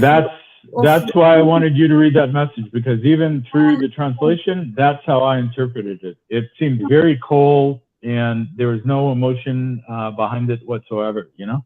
This is just manipulation. I'm stuck now with this thing, you know. I'm in stress, but this is just, you know, if you will research this PPL websites now, since war started, they just, you know, double, triple, I don't know, like, because of manipulation now go on other level, because, you know, girls in danger and men wants to save them, and they feel guilty if they will, you know, by accident, you know, somebody will die because they didn't send money to get out from Ukraine, $4,000 or so, you know. This is crazy going on. And so in my opinion, listening to all her story, as much as I'm a very optimistic person, and I don't like when people cut to the chase, and, you know, I wish always to see, you know, the positive things, you know. And there was, you know, like, I see the story from your point of view. You feel romance, you know, over there, but I see her, you know, summarizing everything, you know, from your words. I see that in her scenario, it was just you know, comfortable paid relationship where she had travel, access to travel. She never was going to leave Ukraine, and war just like, in every month it makes so clear that this journey with you will soon finish, and this means she has to find another sponsor, or maybe add some sponsors, because I'm pretty sure, with information that you will find out now, there is you know, you can live very comfortably having, I don't know, $10,000. You can live like a king in Poltava, you know, even with war. And this is the thing, you know. Some women, then they never have in mind to leave Ukraine. And this is the most important question that we try to figure out when we accept our ladies in database, listening and watching their body language, because this is what tells the truth. How she answers the question, you know, if she's really have intention to find men abroad, or she wants to, even we don't pay our ladies, you know, like in scam agencies, you know, but still, you know, we have like always we need to check, you know, because she can use men for like sponsor, right? So we want to see if she's really. I'll just share our number one onboarding for ladies secret recipe. Trick question. We ask it several ways, but Tatiana asks, and she's crafted this over 21 years. Can I ask why foreign man? Right? You know, why do you want to marry a foreign man? You know, the main one is, are you okay with moving to his country? That's the main one. Yeah. And there's two possible reactions. One, oh yes, absolutely. You know, basically quick answer, no thought. like that, positive answer. And then there's, well, if I love him, if I see my future with him, like this. She looks up and to the left, accessing that part of imagination of imagination part of the brain. And this, so the first answer is we deny her from the database. That's it. That type, quick like that, that shows very conclusively ulterior motive. Whereas the latter shows just an honest person. It's an honest answer.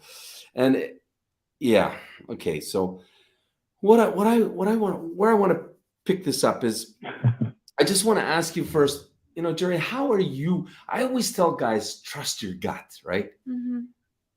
How do you feel, kind of like up until now and at this point? How do you feel? Do you want to continue? How do you feel about it? And do you want to pursue her, continue the relationship? What do you think? Is it possible that you have a future? What are you feeling? I have ambivalent feelings about that, because when I know I presented a bunch of the red flags, and those, even though I haven't necessarily verbalized those things over time, I felt the same thing. None of this stuff is kind of new to me. So those are always kind of in the back of my mind. Yes, on the other side of the fence, you know, over that course of time and all the time that we spent together, there were so many experiences that countered all of that stuff, like really sincere things that were said and expressed and felt. And so that's why it's really tough for me. It wasn't like it was 100% this questionable individual that had ulterior motives, and those motives were indicated in such and such a way. Majority of the time, I never saw these types of things, you know. So I don't know, maybe it's me with rose-colored glasses on, wishful thinking, but when I just look at the complete package, then I'm just confused, because I have been in situations where there were those red flags there consistently, and maybe I chose to ignore them because, you know, I was head over heels for this beautiful woman or whatever, and I wasn't thinking straight. And in hindsight, obviously, I was, you know, kidding myself. But in this particular instance, it's really tough for me, you know, just because we had a lot of sort of sincere conversations, and just the nature of this situation, you know, with the war and whatnot. I don't know. I don't know. I know this level of stressor can affect people differently, you know. Maybe it's flipped some weird switch on her and everything is just shut down.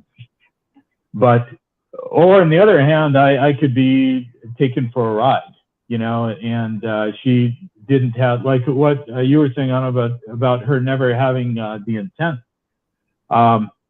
Like during the whole K1 process, she was such an integral part of that process, like working very, very hard to get all these documents and have them done correctly and so forth. I didn't have to prod her whatsoever, you know? So that kind of counters the whole thing about maybe never wanting to leave. And then there was, you know, she would instigate conversations about, oh, when I arrive, you know, where, and this was just out of the blue. This wasn't even a part of what we might have been talking about, but she started talking about places to visit, where she wants to see in the USA, and how long before she meets my daughters and all this kind of stuff. So that's like all real natural stuff. And that's somebody who has some ulterior motive. Usually they don't take it to that extent, where they just in an impromptu way throw out that type of stuff. So that's why I'm confused. I totally understand you. I agree. There's mixed signals here. It's not. There are definitely mixed signals. I hear a lot of these cases, right? A lot, and this is definitely one of the more complex ones. I've ever heard. It's just very professional. That's all. Yeah, and I just want to share with you, Gerry, when And we no spoke. parents introduction. I didn't say this is the big Yeah, one too. no introduction of parents. Because parents, Soviet Union After time, 4.5 you know? years, it's very strange. Well, just, I mean, once again, just a virtual introduction, but not formal. Yeah. Yeah, and COVID. So that's the other thing. COVID really throws a monkey wrench into the whole thing. But I want to say is that when we spoke, 2 days ago, I just, you know, I only got part of your story, just snippets, but there was enough to just make my gut go, you know? And that's why when we got off the phone, Anna and I ate breakfast and I shared, and her gut started going, like, and we went, oh man. And I consider you like a friend. We've been talking on WhatsApp for a couple of years. 3 years? Yeah.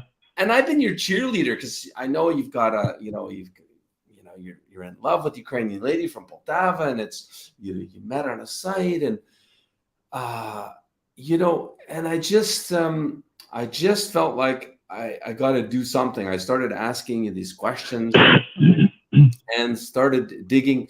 And so my goal for you here, why we're doing this, is because I wanted you to see the full picture. And I really, my heart's desire for you is to make the right decision for you. Right. Here, right. You know, but make an educated decision based on all the facts. So Sure. basically what we did was all my team got pulled off of all of their tasks, my video editor, my research guy, thank you online. He's one of our loyal followers. He's very good on the my heart's racing. because I felt like I'm on a path of doing an intervention. It was just my gut, right? Like I needed to step up, and I didn't know what was going to be the outcome, but it was enough of my gut churning that I had to do something. So for 2 days, my whole team has been on your situation, and I kind of just want to go step by step now and through it, and also help be here for you while you get it, to help you process it. And maybe the reason we have some viewers online is that maybe they have some input as well. And God forbid somebody actually knows her and this has happened to them. But you know what? Matt is online right now. And Matt, when I was doing Scam School 1, he tuned in. He got the YouTube push notification. When he tuned in, the girl that scammed him for $10,000 was right in front of his face. Her picture was on the image, was on YouTube. And he said, he called me after. No, he wrote, right? He said, this is the girl that took me for $10,000 in Kyiv. And he called me afterwards. So Matt is a client. And so stranger things have happened, right? So that's one of the benefits of going live with guys and being online with this type of a situation when you're really, because I can only imagine how your guts are churning and how I would be. Wait, just so that I'm clear, you're using Matt as an example of another situation, or this situation. I'm just saying that Matt. What? I just want to make sure Matt. Other guy. I'm just saying this. Oh, okay.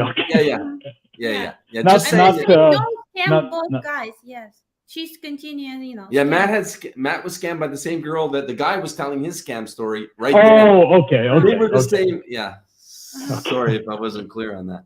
No, I just want to make sure I wasn't in the triangle with Matt somehow. No. So let's go through this just step by step. What my team came up with together with what, and the first current red flag is that it's let me wait a second. I just say a final word. So if it's loving relationship, how you perceive it, she would have gone to you a long time ago with the first opportunity. This is my last which was July 11th. Yeah, as soon as she was approved, she don't go to Ukraine to do some business that she don't have even work, to bullshit, do some finishing in Ukraine. She would flew to you long time ago. This is what healthy people do, especially single moms who has children, who has responsibility.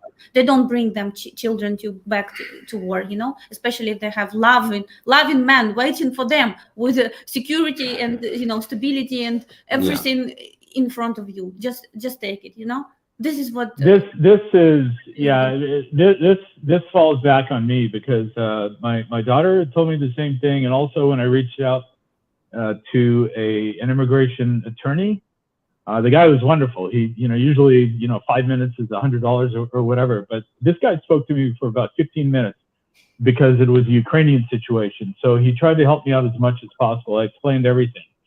He's the one that introduced me to Uniting for Ukraine. He said that this thing can get approved very quickly within a matter of days.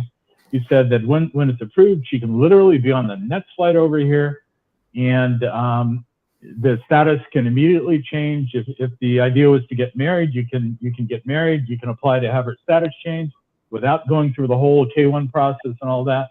It can all happen in a much more seamless fashion. And he said the same thing you did, Anna. He said, why wouldn't you just want to be immediately on the next flight and coming over, So, and I have an example. So we have a client, Ernesto, and he's been going out with Elena for 3 years now. And oh no, you're flipped on. You don't want to flip that. You want to go back. Do we lose him? Oh no. Sorry. Can you guys hear me? Oh, we can hear Yeah, you, can hear but your video flipped on its side. Did you turn your phone on its side? Oh, okay. Yeah, no, call came in. I was trying to screen it. Okay. No worries. So yeah, just as an example, Ernesto and Elena have been together for 3 years. Elena's streaming on our new channel, ukrainedating.tv. So where there's ladies screaming, Ukrainian ladies, honest ladies streaming every day. So Ernesto said, listen, the war started, come to me. I'm worried about you. And she was volunteering, feeding Ukrainian soldiers, and she was volunteering a lot. And she said, okay, and literally came to him right away. So it's an example, similar length of time, 3-year relationship. And now she's with him in Fresno, California.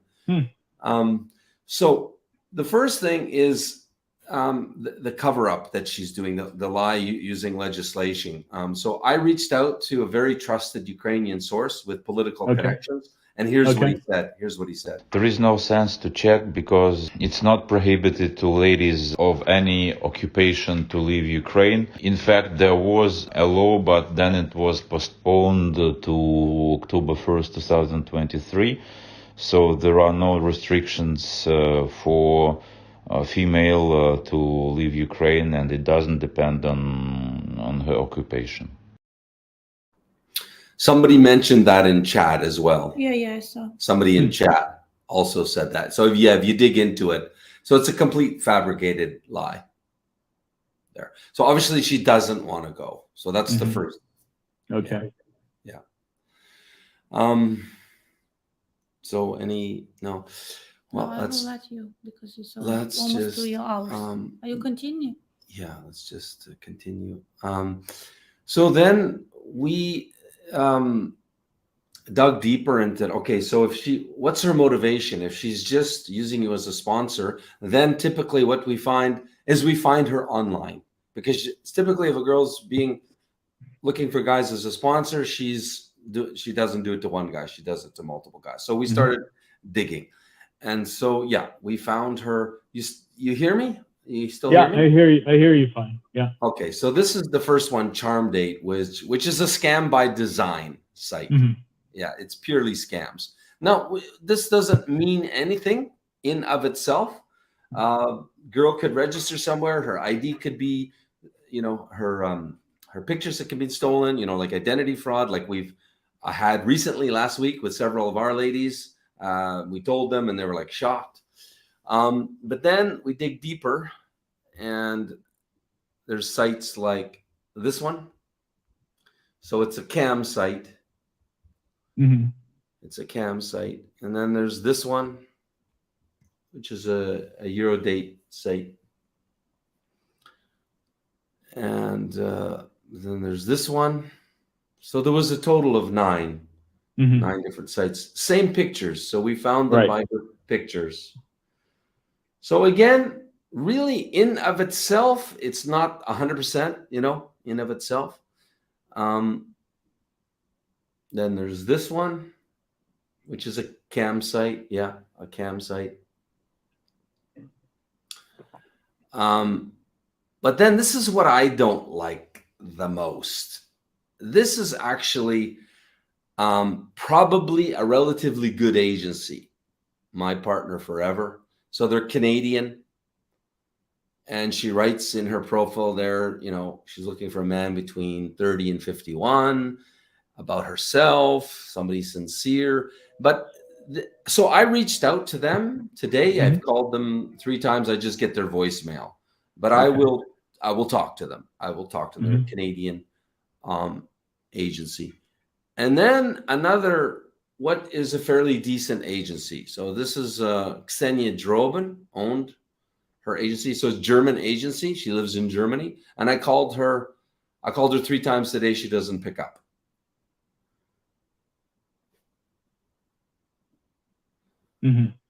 So again, in of itself, just with this, it's explainable, you know, like, but let's continue. Yeah. You know, because it's all adding up. So we reached out and tapped into a spy app that we use this for our own ladies. So especially with somebody's questionable, but when we're onboarding someone, what you do is this app, you put her phone number, or some Ukrainian, it only works in Ukraine. You put her phone number in the app, and then it shows how other people that are in her contacts, or rather her phone number in other people's phones, how they've listed her, right? How they've entered here. You know, like we always use codes, right? We use different codes for different people, you know, and maybe first name and then some memory code, right?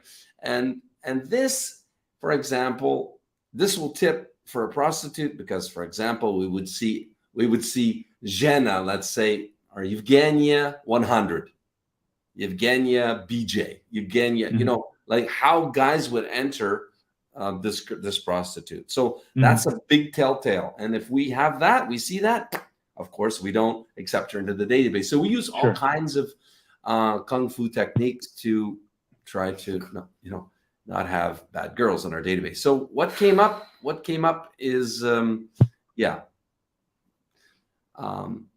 wow, we can still see you at the same time. So the first entry, somebody has entered her in their phone with my love, the word English, my love. Now, we don't know when. This is a problem with this technique. We don't know what year this contact is from. It could be from the past. Second one, you want to explain this, honey? Elena, it's her surname, but in a sweet name written with a smiley, with the kisses, you see, with the hearts. Yeah. So in Ukraine, you know, they use sweet names, right? If you like somebody, like between couples, it's always sweet names. Okay. You know? Lenchik, for example, is Elena's sweet endearment name, but this is her last name in a sweet, endearing name. Yeah. So so it's somebody. It's okay. Only a man does this, Anna. Right. Yes? Right. Of course. Yes. Yeah. Only a man does this. Okay. Let's continue. So this is a marriage agency. So Elena Marriage Agency. So it's a marriage agency that she's registered with. But again, we don't know when. And this can go back for years. So again, in of itself, it's not, you know, it's not conclusive. Here's Bob Elena. Shows that she met a man named Bob. And Bob is, this only works for Ukrainian numbers. So Bob's not Ukrainian, most likely, but he had a Ukrainian number when he was. We don't have Bobs in Ukraine. Yeah. But he could have had a Ukrainian SIM card. No. It's not SIM card. She met with somebody from Ukraine, and she was with Bob. Maybe in cafe, somebody just exchanged numbers. Maybe it was her friend, you know, and she. It's not very well-known person. Was not like. Acquaintance, yeah, or somebody like this. So somebody read her as a couple of Bob and Elena in his phone. Okay. Yeah. Okay. And then again, marriage agency on the top, and then it's a name or surname of Ukrainian man, and this is what married men in Ukraine do often. So when his phone rings, it looks like a man calling him. So he entered her as a man's name. So if she calls him and his wife is there, she sees a man's name. No red flag. Okay.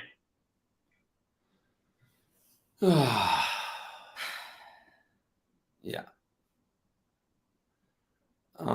This photo came up. So it was from 5 months after. So it was from Poltava. After Paris. Hmm?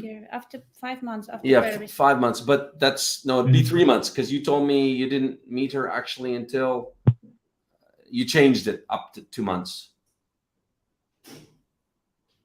So it's 3 months after you met. So it's October. That's correct. Yeah.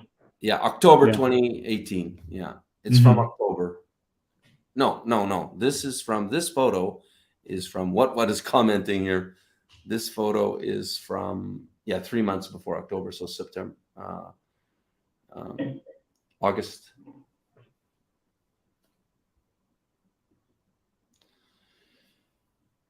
So beginning of your relationship, right? You had met her in Paris. Yep. Yeah. Yep. Yeah. The websites. Actually, one thing that I did, I don't know, it might have been one of your videos that kind of, inspired me to do it. But I did take images, and I did look at where it appeared, and I saw it appear in multiple agencies. And I did present that to her. I said, look, I'm seeing you all over the place on the internet. And basically her response was, at that time, was that she had applied, I think, with 3 major agencies, and they might have satellite type things going on or something like that. I think a lot of the pictures were the same, but that's what she told me at the time. So, yeah, they were never. When did you approach her on this? Your face is kind of out of the picture. Like maybe sorry.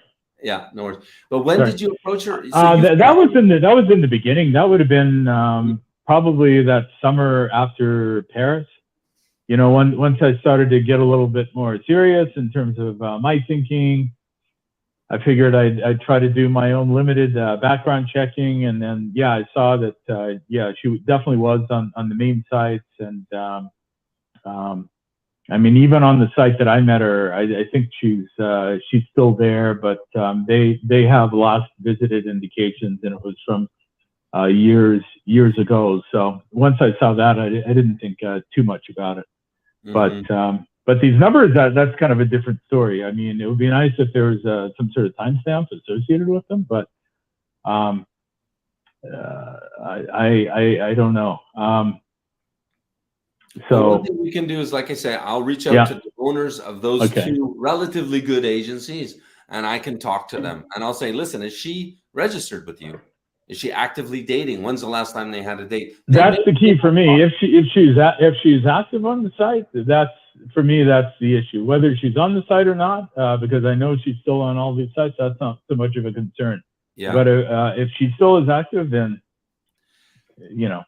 Yeah, and like I say, I'm not concerned actually with the charm date. Like this one, it's a scam by design. These other ones, no, she could have been. It's from her past. She was obviously a cam model for a time. I don't know when, right? But it's this one here, which is a good agency, and cam model. It's very well paid in Ukraine. That's where girls go. This one and the other one. Who doesn't have Droben, life values. This one and this one and this one. These are the 2 that concern me. So, but hopefully they will talk to me. And find out. I look forward to hearing those results. Yeah.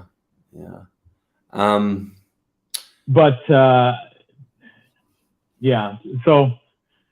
So I don't know. I don't know how to really process all this information. Maybe you guys and some of the folks watching this might have some suggestions for me.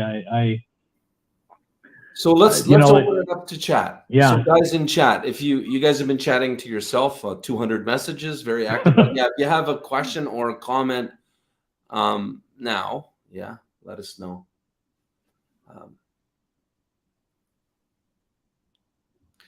So any comments, questions, or help?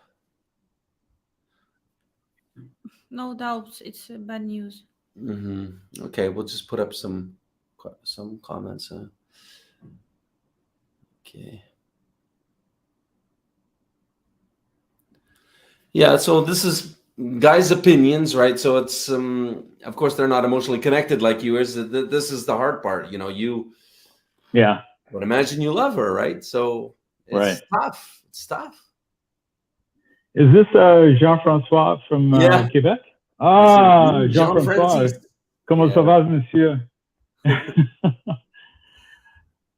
Yeah, no, I know he went through a lot too. So no, I agree, Jean-François. I think most likely it is bad news. I'm not holding my breath for some positive change. I'm hoping, of course, but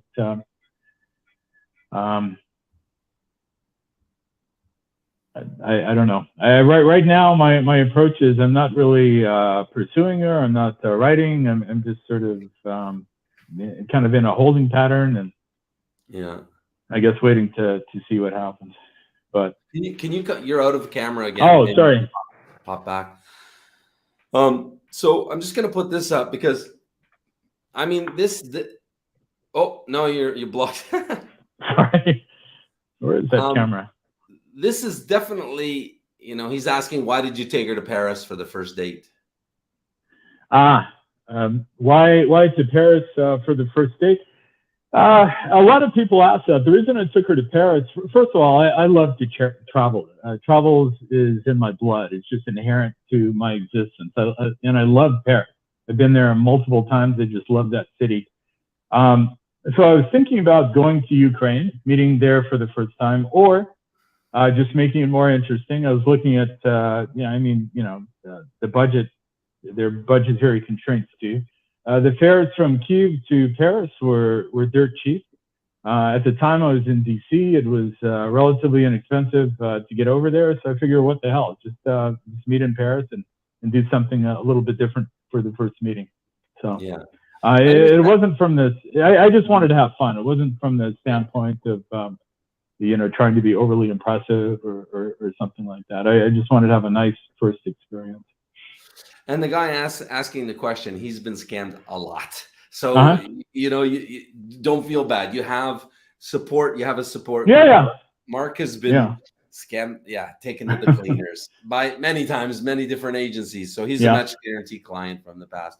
But listen, my overwhelming advice is to just be as low key on the first date as possible. I advise shishlik, and don't, because all of these flashy things just cloudy the waters of discernment, Right. And, and you want to be able to discern. Yeah. So John Francis is saying you're a stand-up guy. Just some support for you in here. Thanks. We all been there. Monsieur. Dirty Pond. Yeah. Here's what. Let's give it what a big thank you. He did the digging here. What. Thank you. What. I really appreciate it. Yeah.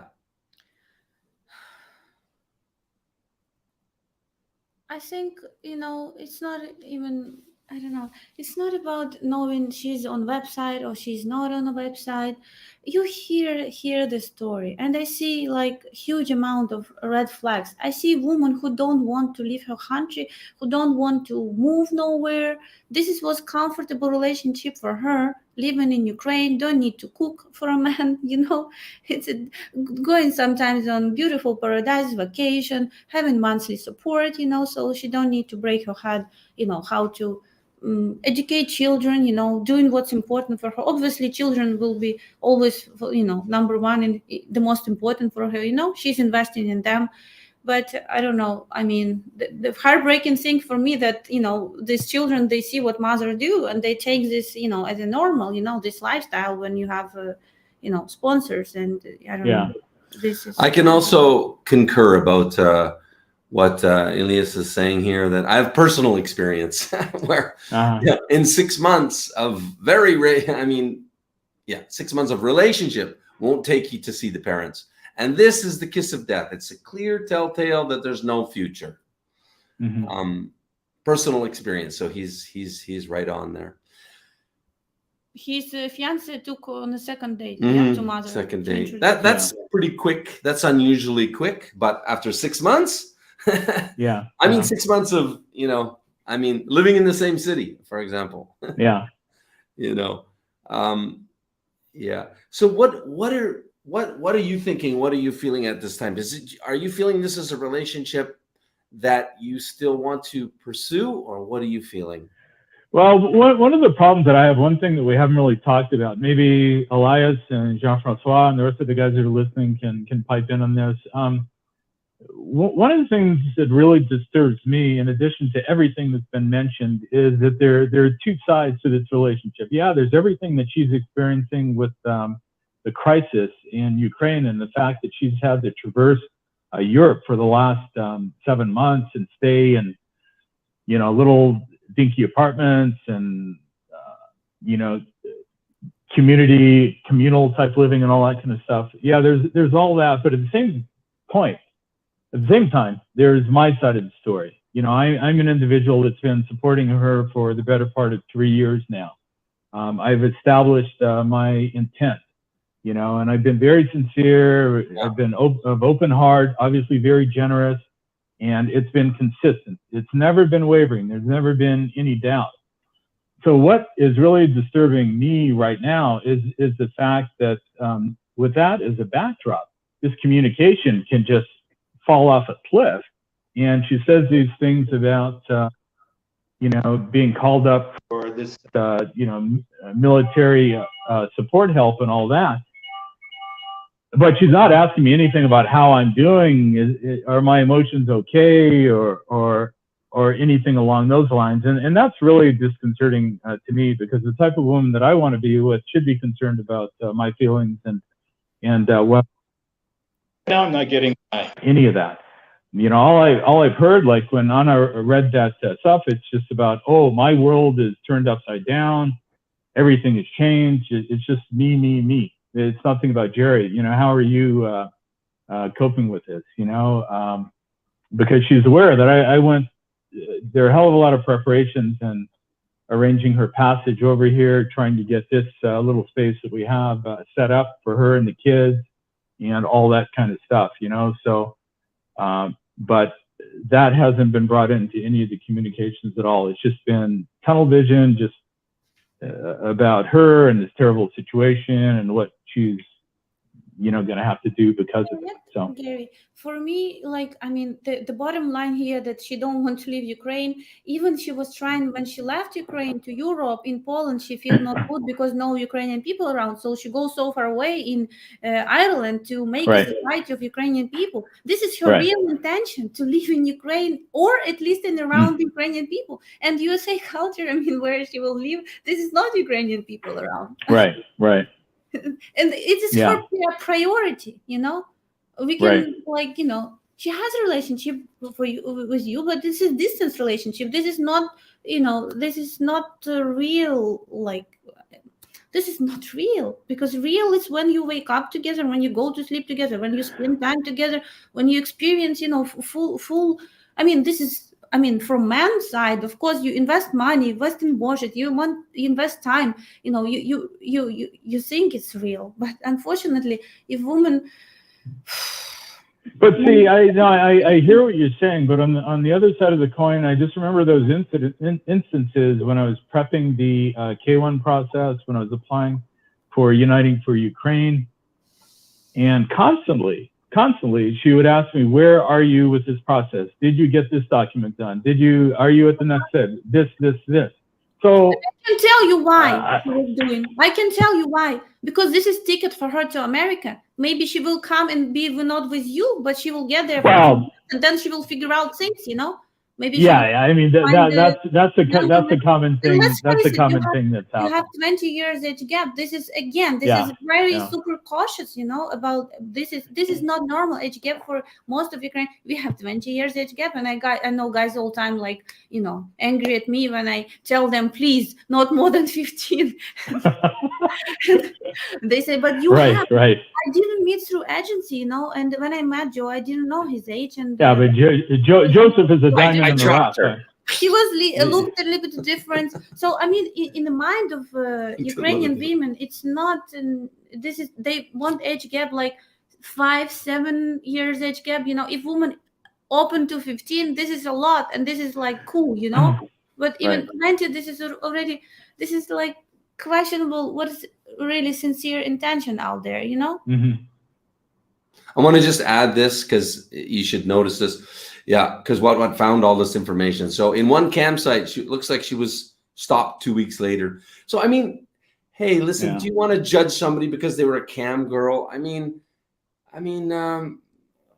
yeah, like I said, that was yeah, that's the thing. Like I looked pretty hard at those sites to determine what the activity was. And like, once again, even the site that I met her on, and I everything just sort of stopped in its tracks.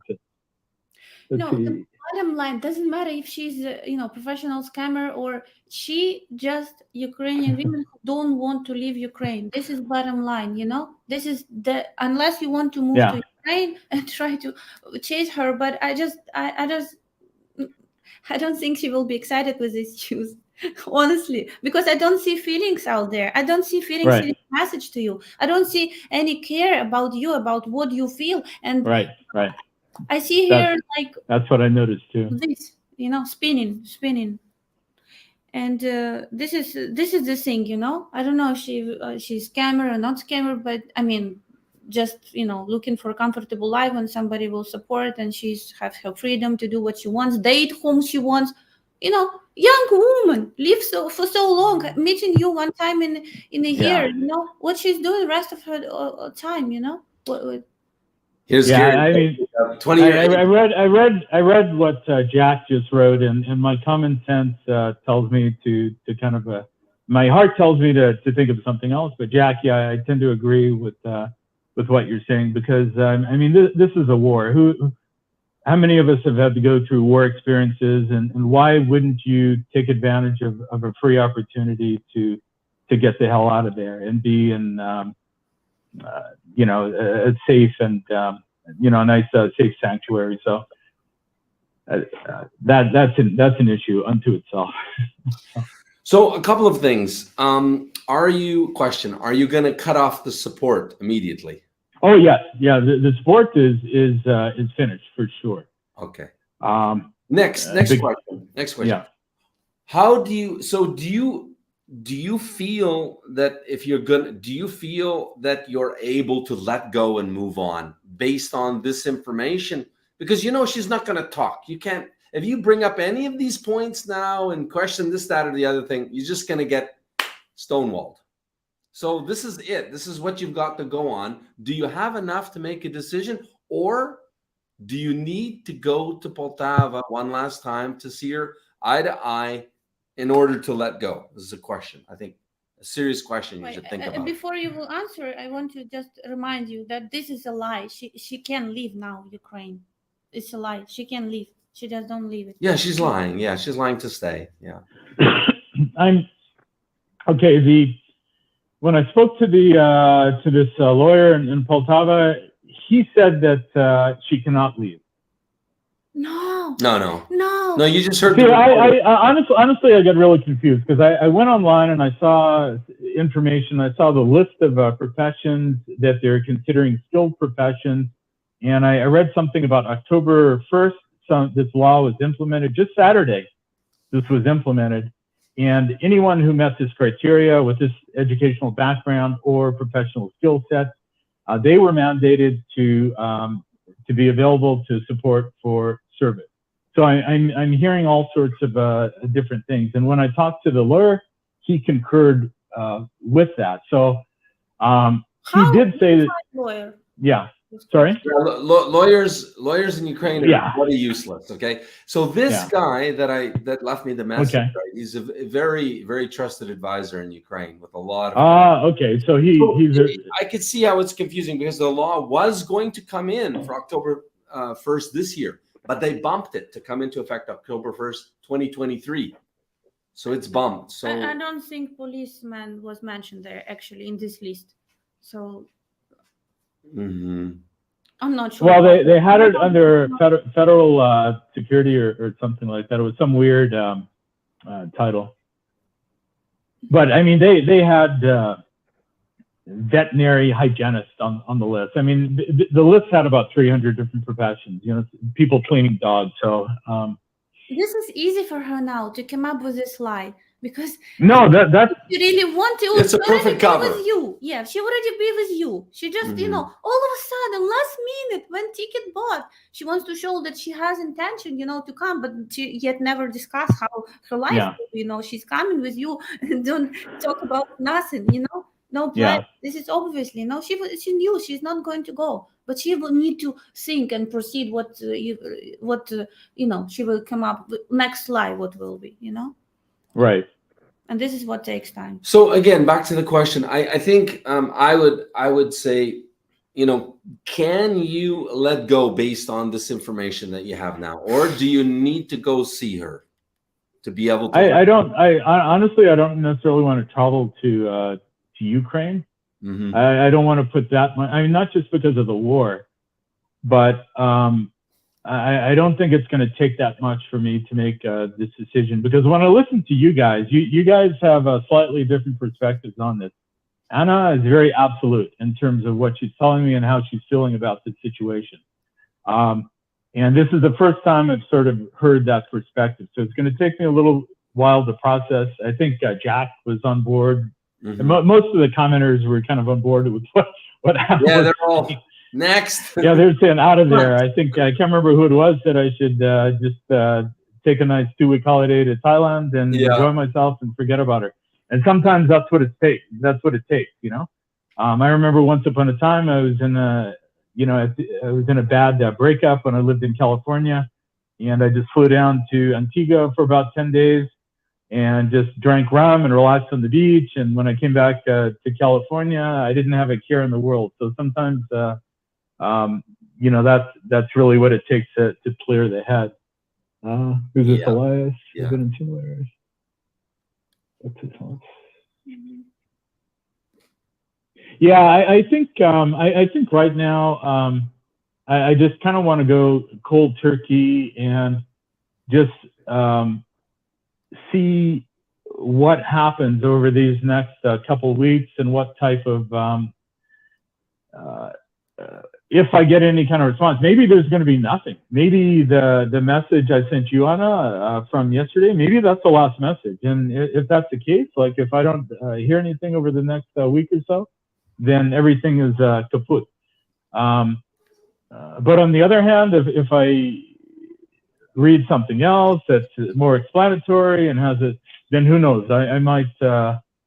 I don't know. I mean, it's hard when you're in the middle of it and when you've invested so much of your heart for. I mean, 4 years is a hell of a long time. It's not like this is a 6-month or 1-year relationship. You know, we've been through a lot together, and a lot of this stuff was very, very good. Like what we're kind of focusing on here is a lot of the so-called red flags and a lot of the negativity, but there was a lot of stuff that happened that was really, really good, really positive.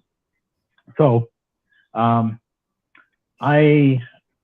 don't know. I'm still trying to come to terms with what you said, Anna, about the fact that she never really wanted to leave, because I hear that, and those are what the indications are based on what's been happening these last 3 months. But at the same time, before those 3 months, there was never any kind of indication like that, you know? Yeah, to me, so I don't. It's absolutely clear that something happened. Something definitely there was happened. a demarcation there in her behavior. Something happened. Something changed. But now, for whatever reason, she's checked out. It's clear she's checked out. She does not want to be with you. Yeah. But she's lying to cover it, because that's pretty common in Ukraine. They don't want to hurt feelings, so they do. Yeah, and that could be it, because she invested a lot of time into this. And you know, one experience I didn't really share in the beginning is on one of my trips, I had a pretty severe back injury just prior to leaving the United States. I was packing my bag and I did something stupid. I didn't bend with my legs.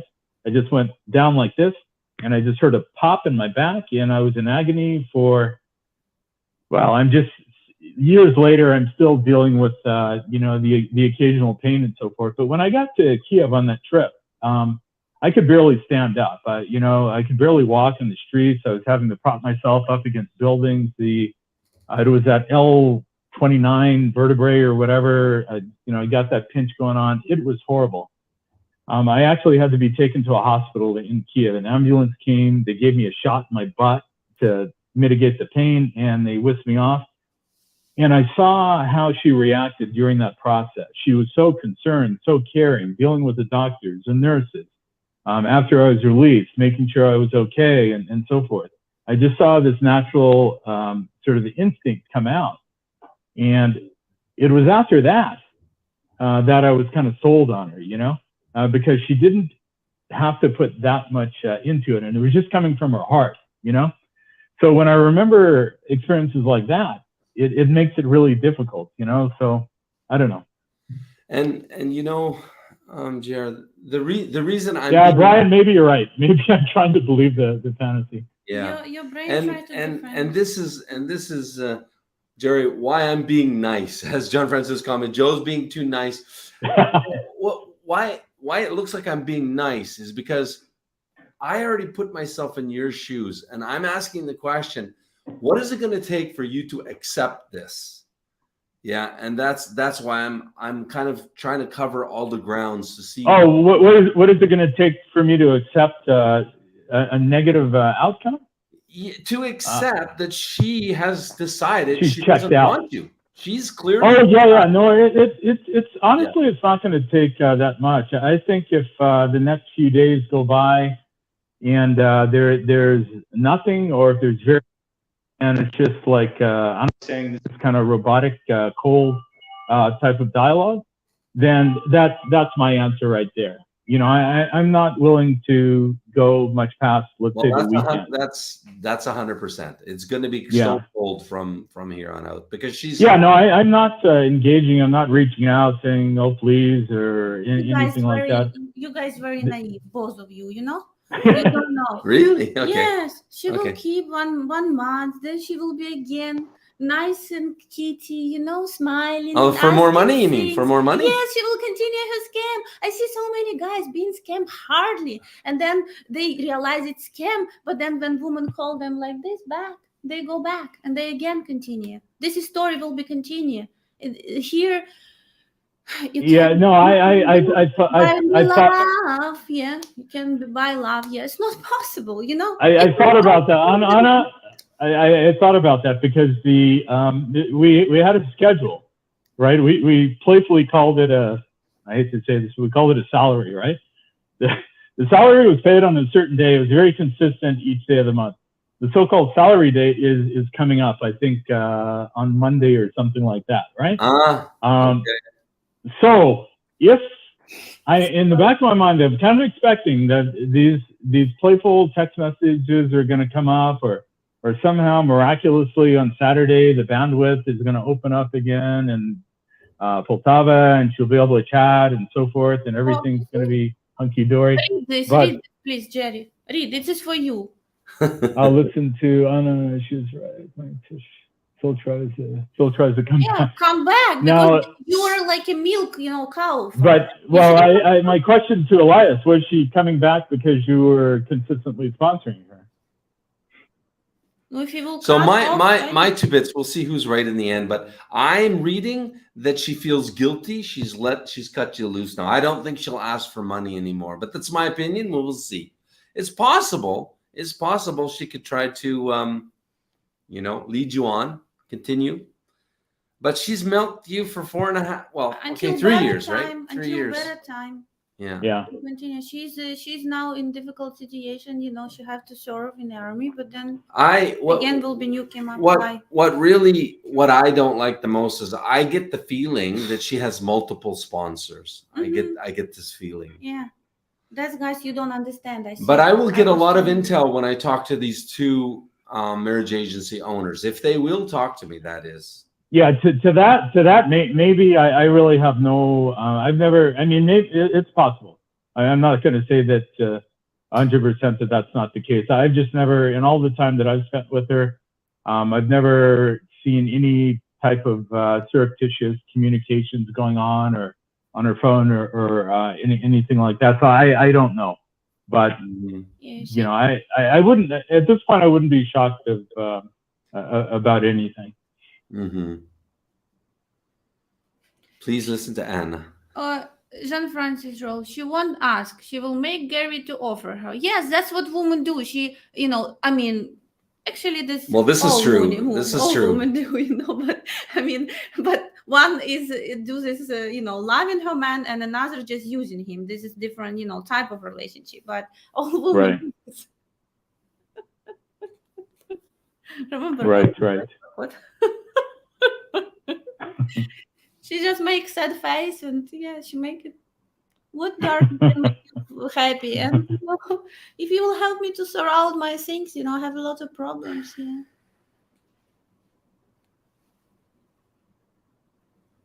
No, she's not on contract.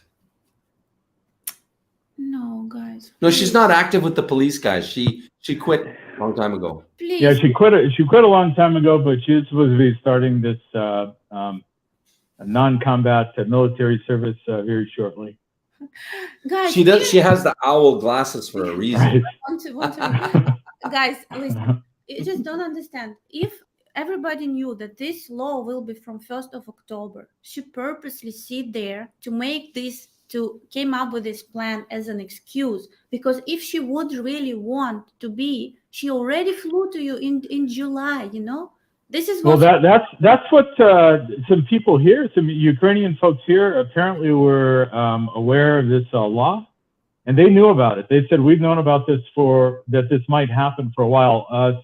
She said that it was implemented based in response to the Russian mobilization, that Ukraine ramped up their support, and they also ramped up their recruitment. And this position is supposed to be supporting the onboarding of these recruits. But everyone that we reached out to here in Minnesota said, well, look, we've known about this for a while. There's no way that she would not have long time ago I know about it. Yeah. No, if woman really wants to go to, and she find out about this, she live in Ukraine, she follow news. All Ukrainian people, you know, especially if you live in Ukraine, follow news. She know about this. If she really wants to go to her, she won't come back to Ukraine because she don't want to stay because of this law. If it even works, but I don't believe it works. It's a good point. I sent today, you know, Joe was so much worried after he talked to you first time, and he told me about what happened. I started to call all my friends who is now in Ukraine. I said, listen, did you hear about this? Like, what profession you have? Listen, there is one girl, she cannot get out. Like, I was so much worried, you know, I was, you know, compassionate about this story. Yeah. When we start to dig what's going on, all my friends respond to me, you know, there's no problem. What you talk about, you know?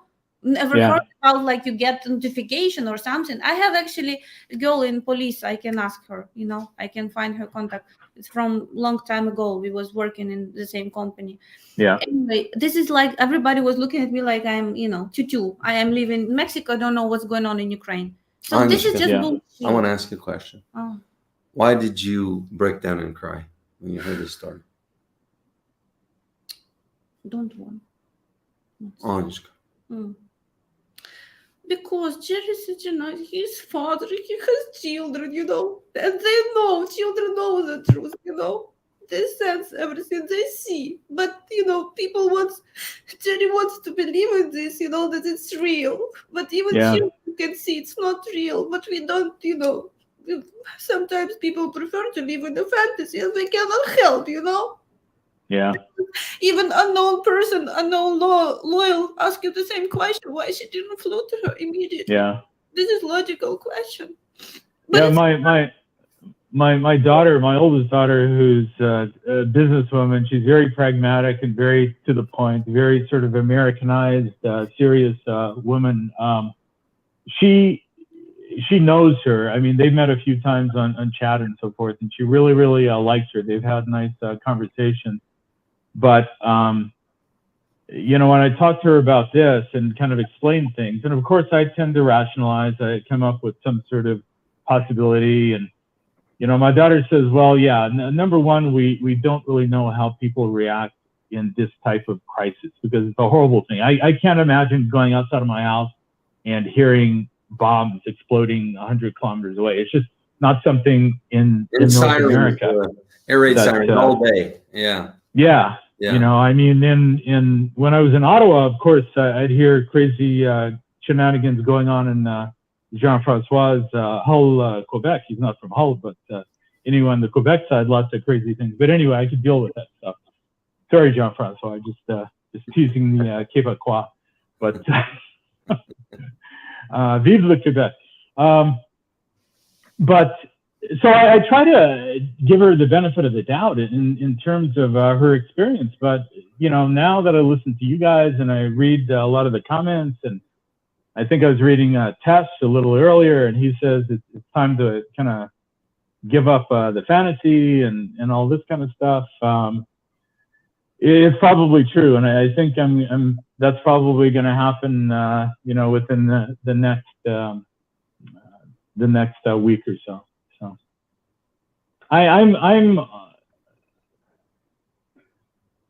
I'm not really prepared for the best because I don't think it's going to happen. I'm kind of expecting the worst in this scenario. I don't think it's going to play out well.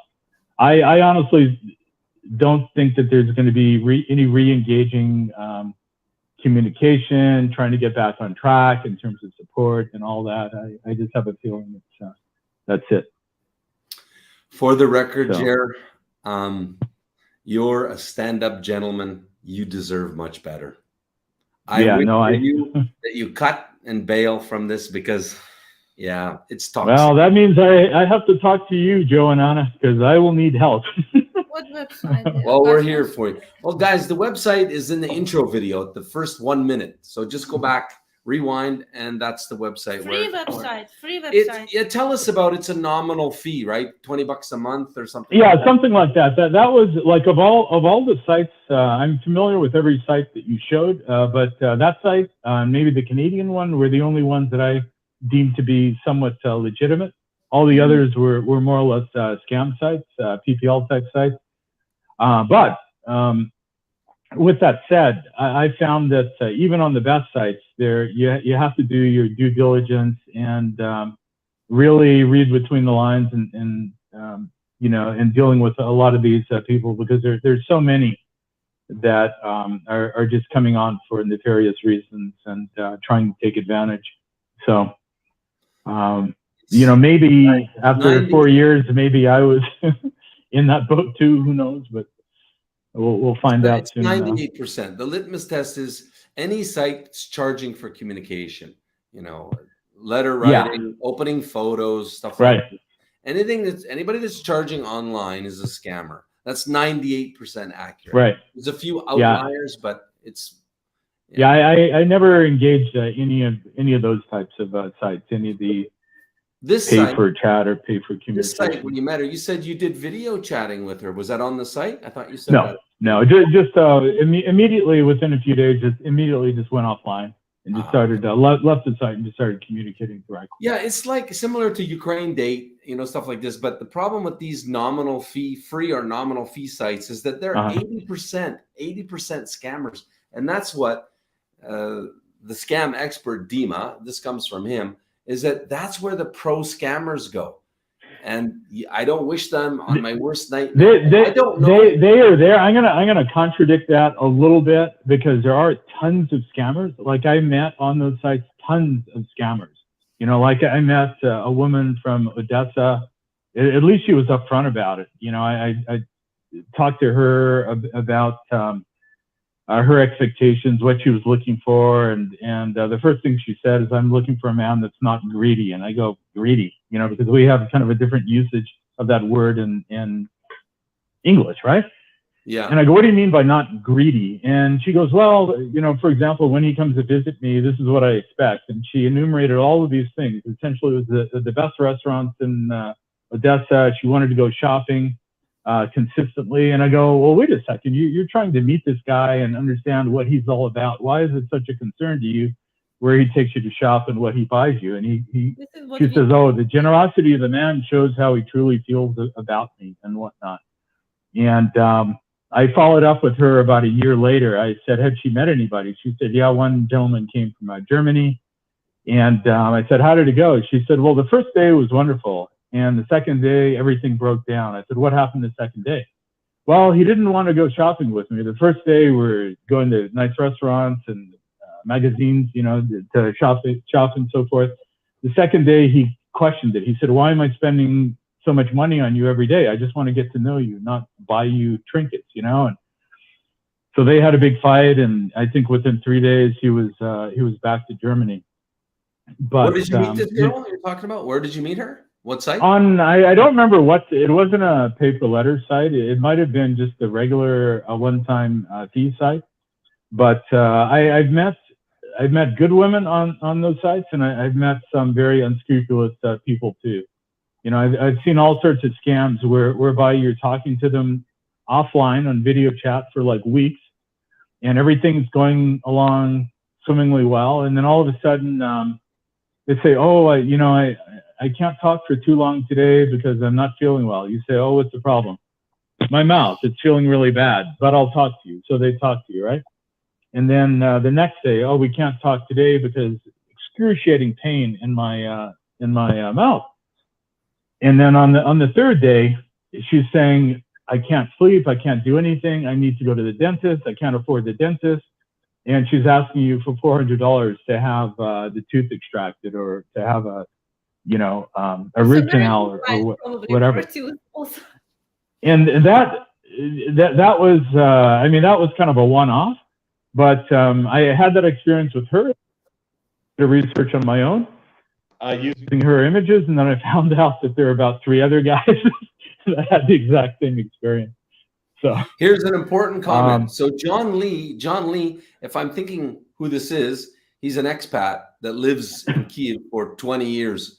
So he just verified with the government postponed the program to 2023, or the that's what I read too. I did read that, and so he just said his friends in Kyiv or in Ukraine told me. So yeah, it's she's just using this to snow job you. Yeah. Of course, Joseph. There's too many things around, you know. Yeah. Too many things. No planning. No desire to go. And it was from the beginning. I see that. So, yeah. So, Gerry, do you have any questions for any of us to wrap it up? Any? Of course, we'll be here. No, I don't think so. Honestly speaking, I think what you guys illuminated for me was really helpful. And I'm going to let it sink in. And I think everyone that sent comments, everyone pretty much concurred, especially with what Anna was saying. 57 to 1. And Elena is 37. 37 to 57. Yeah. Right. So 20-year difference. So I'm just going to let it sink in, and time sort of heals all, and I'm just gonna deal with it. But at this point, like Tesh was telling me, I think it's time to give up the fantasy. So that's the direction that I'm headed in. So thank you, Tesh. Hope I'm pronouncing your name properly. Sorry? Be twice cautious now about what will be. Oh, for sure. And I've been. Joe knows my history. I mean, I was involved with a woman from Siberia for a long time. I mean, there was nothing like that with her. I mean, that ended just for natural reasons that any relationship would end for, but that might cause any relationship to end. But this is a different circumstance. It's just. But anyway, I appreciate all this being kind of presented to me and giving me a different perspective on it, because as you guys know, I'm speaking to the viewers, You know, when you're in a situation, when your heart's involved, when you've invested so much into it, it's really difficult just to go cold turkey and just cut it off and move in a different direction. It's just, you know, you get that, what's it called? Palpitations. Well, no, when you're just used to, there's some psychological term for it that's not coming to mind right now, but codependency. You want to justify. You have a codependency because you're used to their mannerisms and the good things, the bad things, and you just become, you know, kind of attached to that person, and it's easier said than done when it's time to kind of look the other way.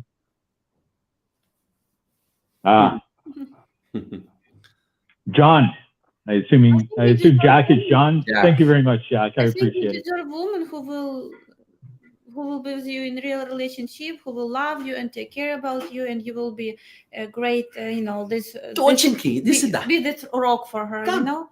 And woman, well, that's what I was hoping for here, and I didn't. No, that's why I'm kind of sad, because I didn't do anything to give her any other type of negative indications, you know. So that's why it's really disappointing, you know, because I went the extra mile to provide her with security and happiness and all of this stuff, and please, this is the thanks I get.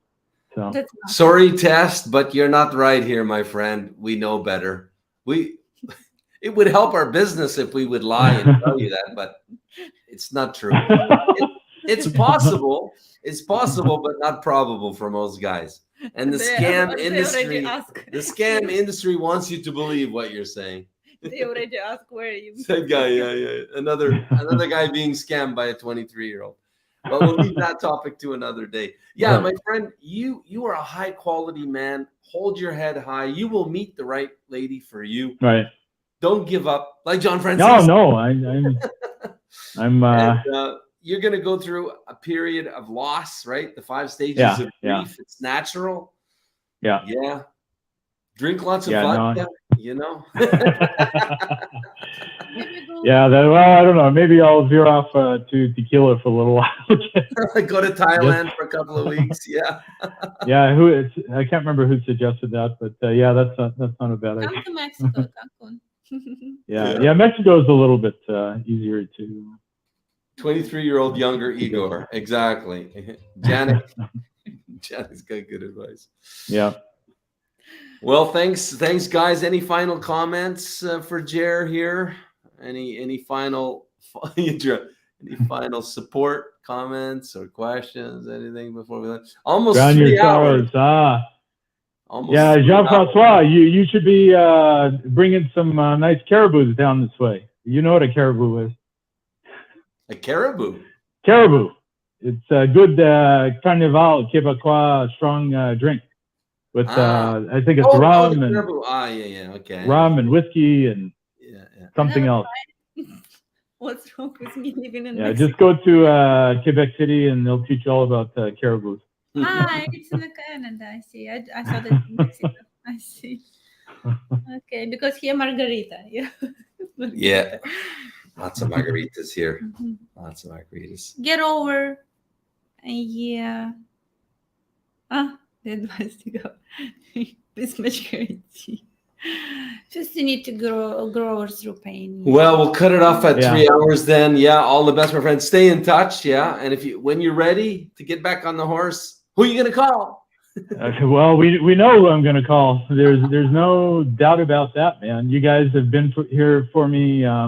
In an unsolicited way for a long time. So I really appreciate that. And I appreciate you both setting up this impromptu session. For me, it was great. It did wonders. And to all the viewers, thank you so much for all your comments and input and the direction you gave me. I really appreciate it. Yeah. I hope you heal quickly. Thank you. Yeah, this is what you need, healing. Thank you. Mark, appreciate it. Mark, I can only talk to you when we're live. You never answer my calls again. Mark, I keep calling this guy. He's a past client. I want him to come back for free, and he doesn't. Mark, thanks so much. I really appreciate it. Mark, come on back for free. Get back on the horse. All right. All right, my friend. Well, we'll sign off then. Thanks again. Yeah. Okay. Take care. Yeah. And Okay, you guys. Thanks so much, Anna. Joe, I really appreciate it. Some will be again It's our pleasure. concerns or some strange things. You will, maybe you. Yeah, will I'll forward if anything comes up that I might need a little. I'll definitely forward it out. Appreciate that. Okay. Okay. Okay. Okay, have a good Okay, night. you guys. Bye, everyone. Thanks so much. Thanks for sticking with us. Okay. Bye-bye. Bye. I'll go.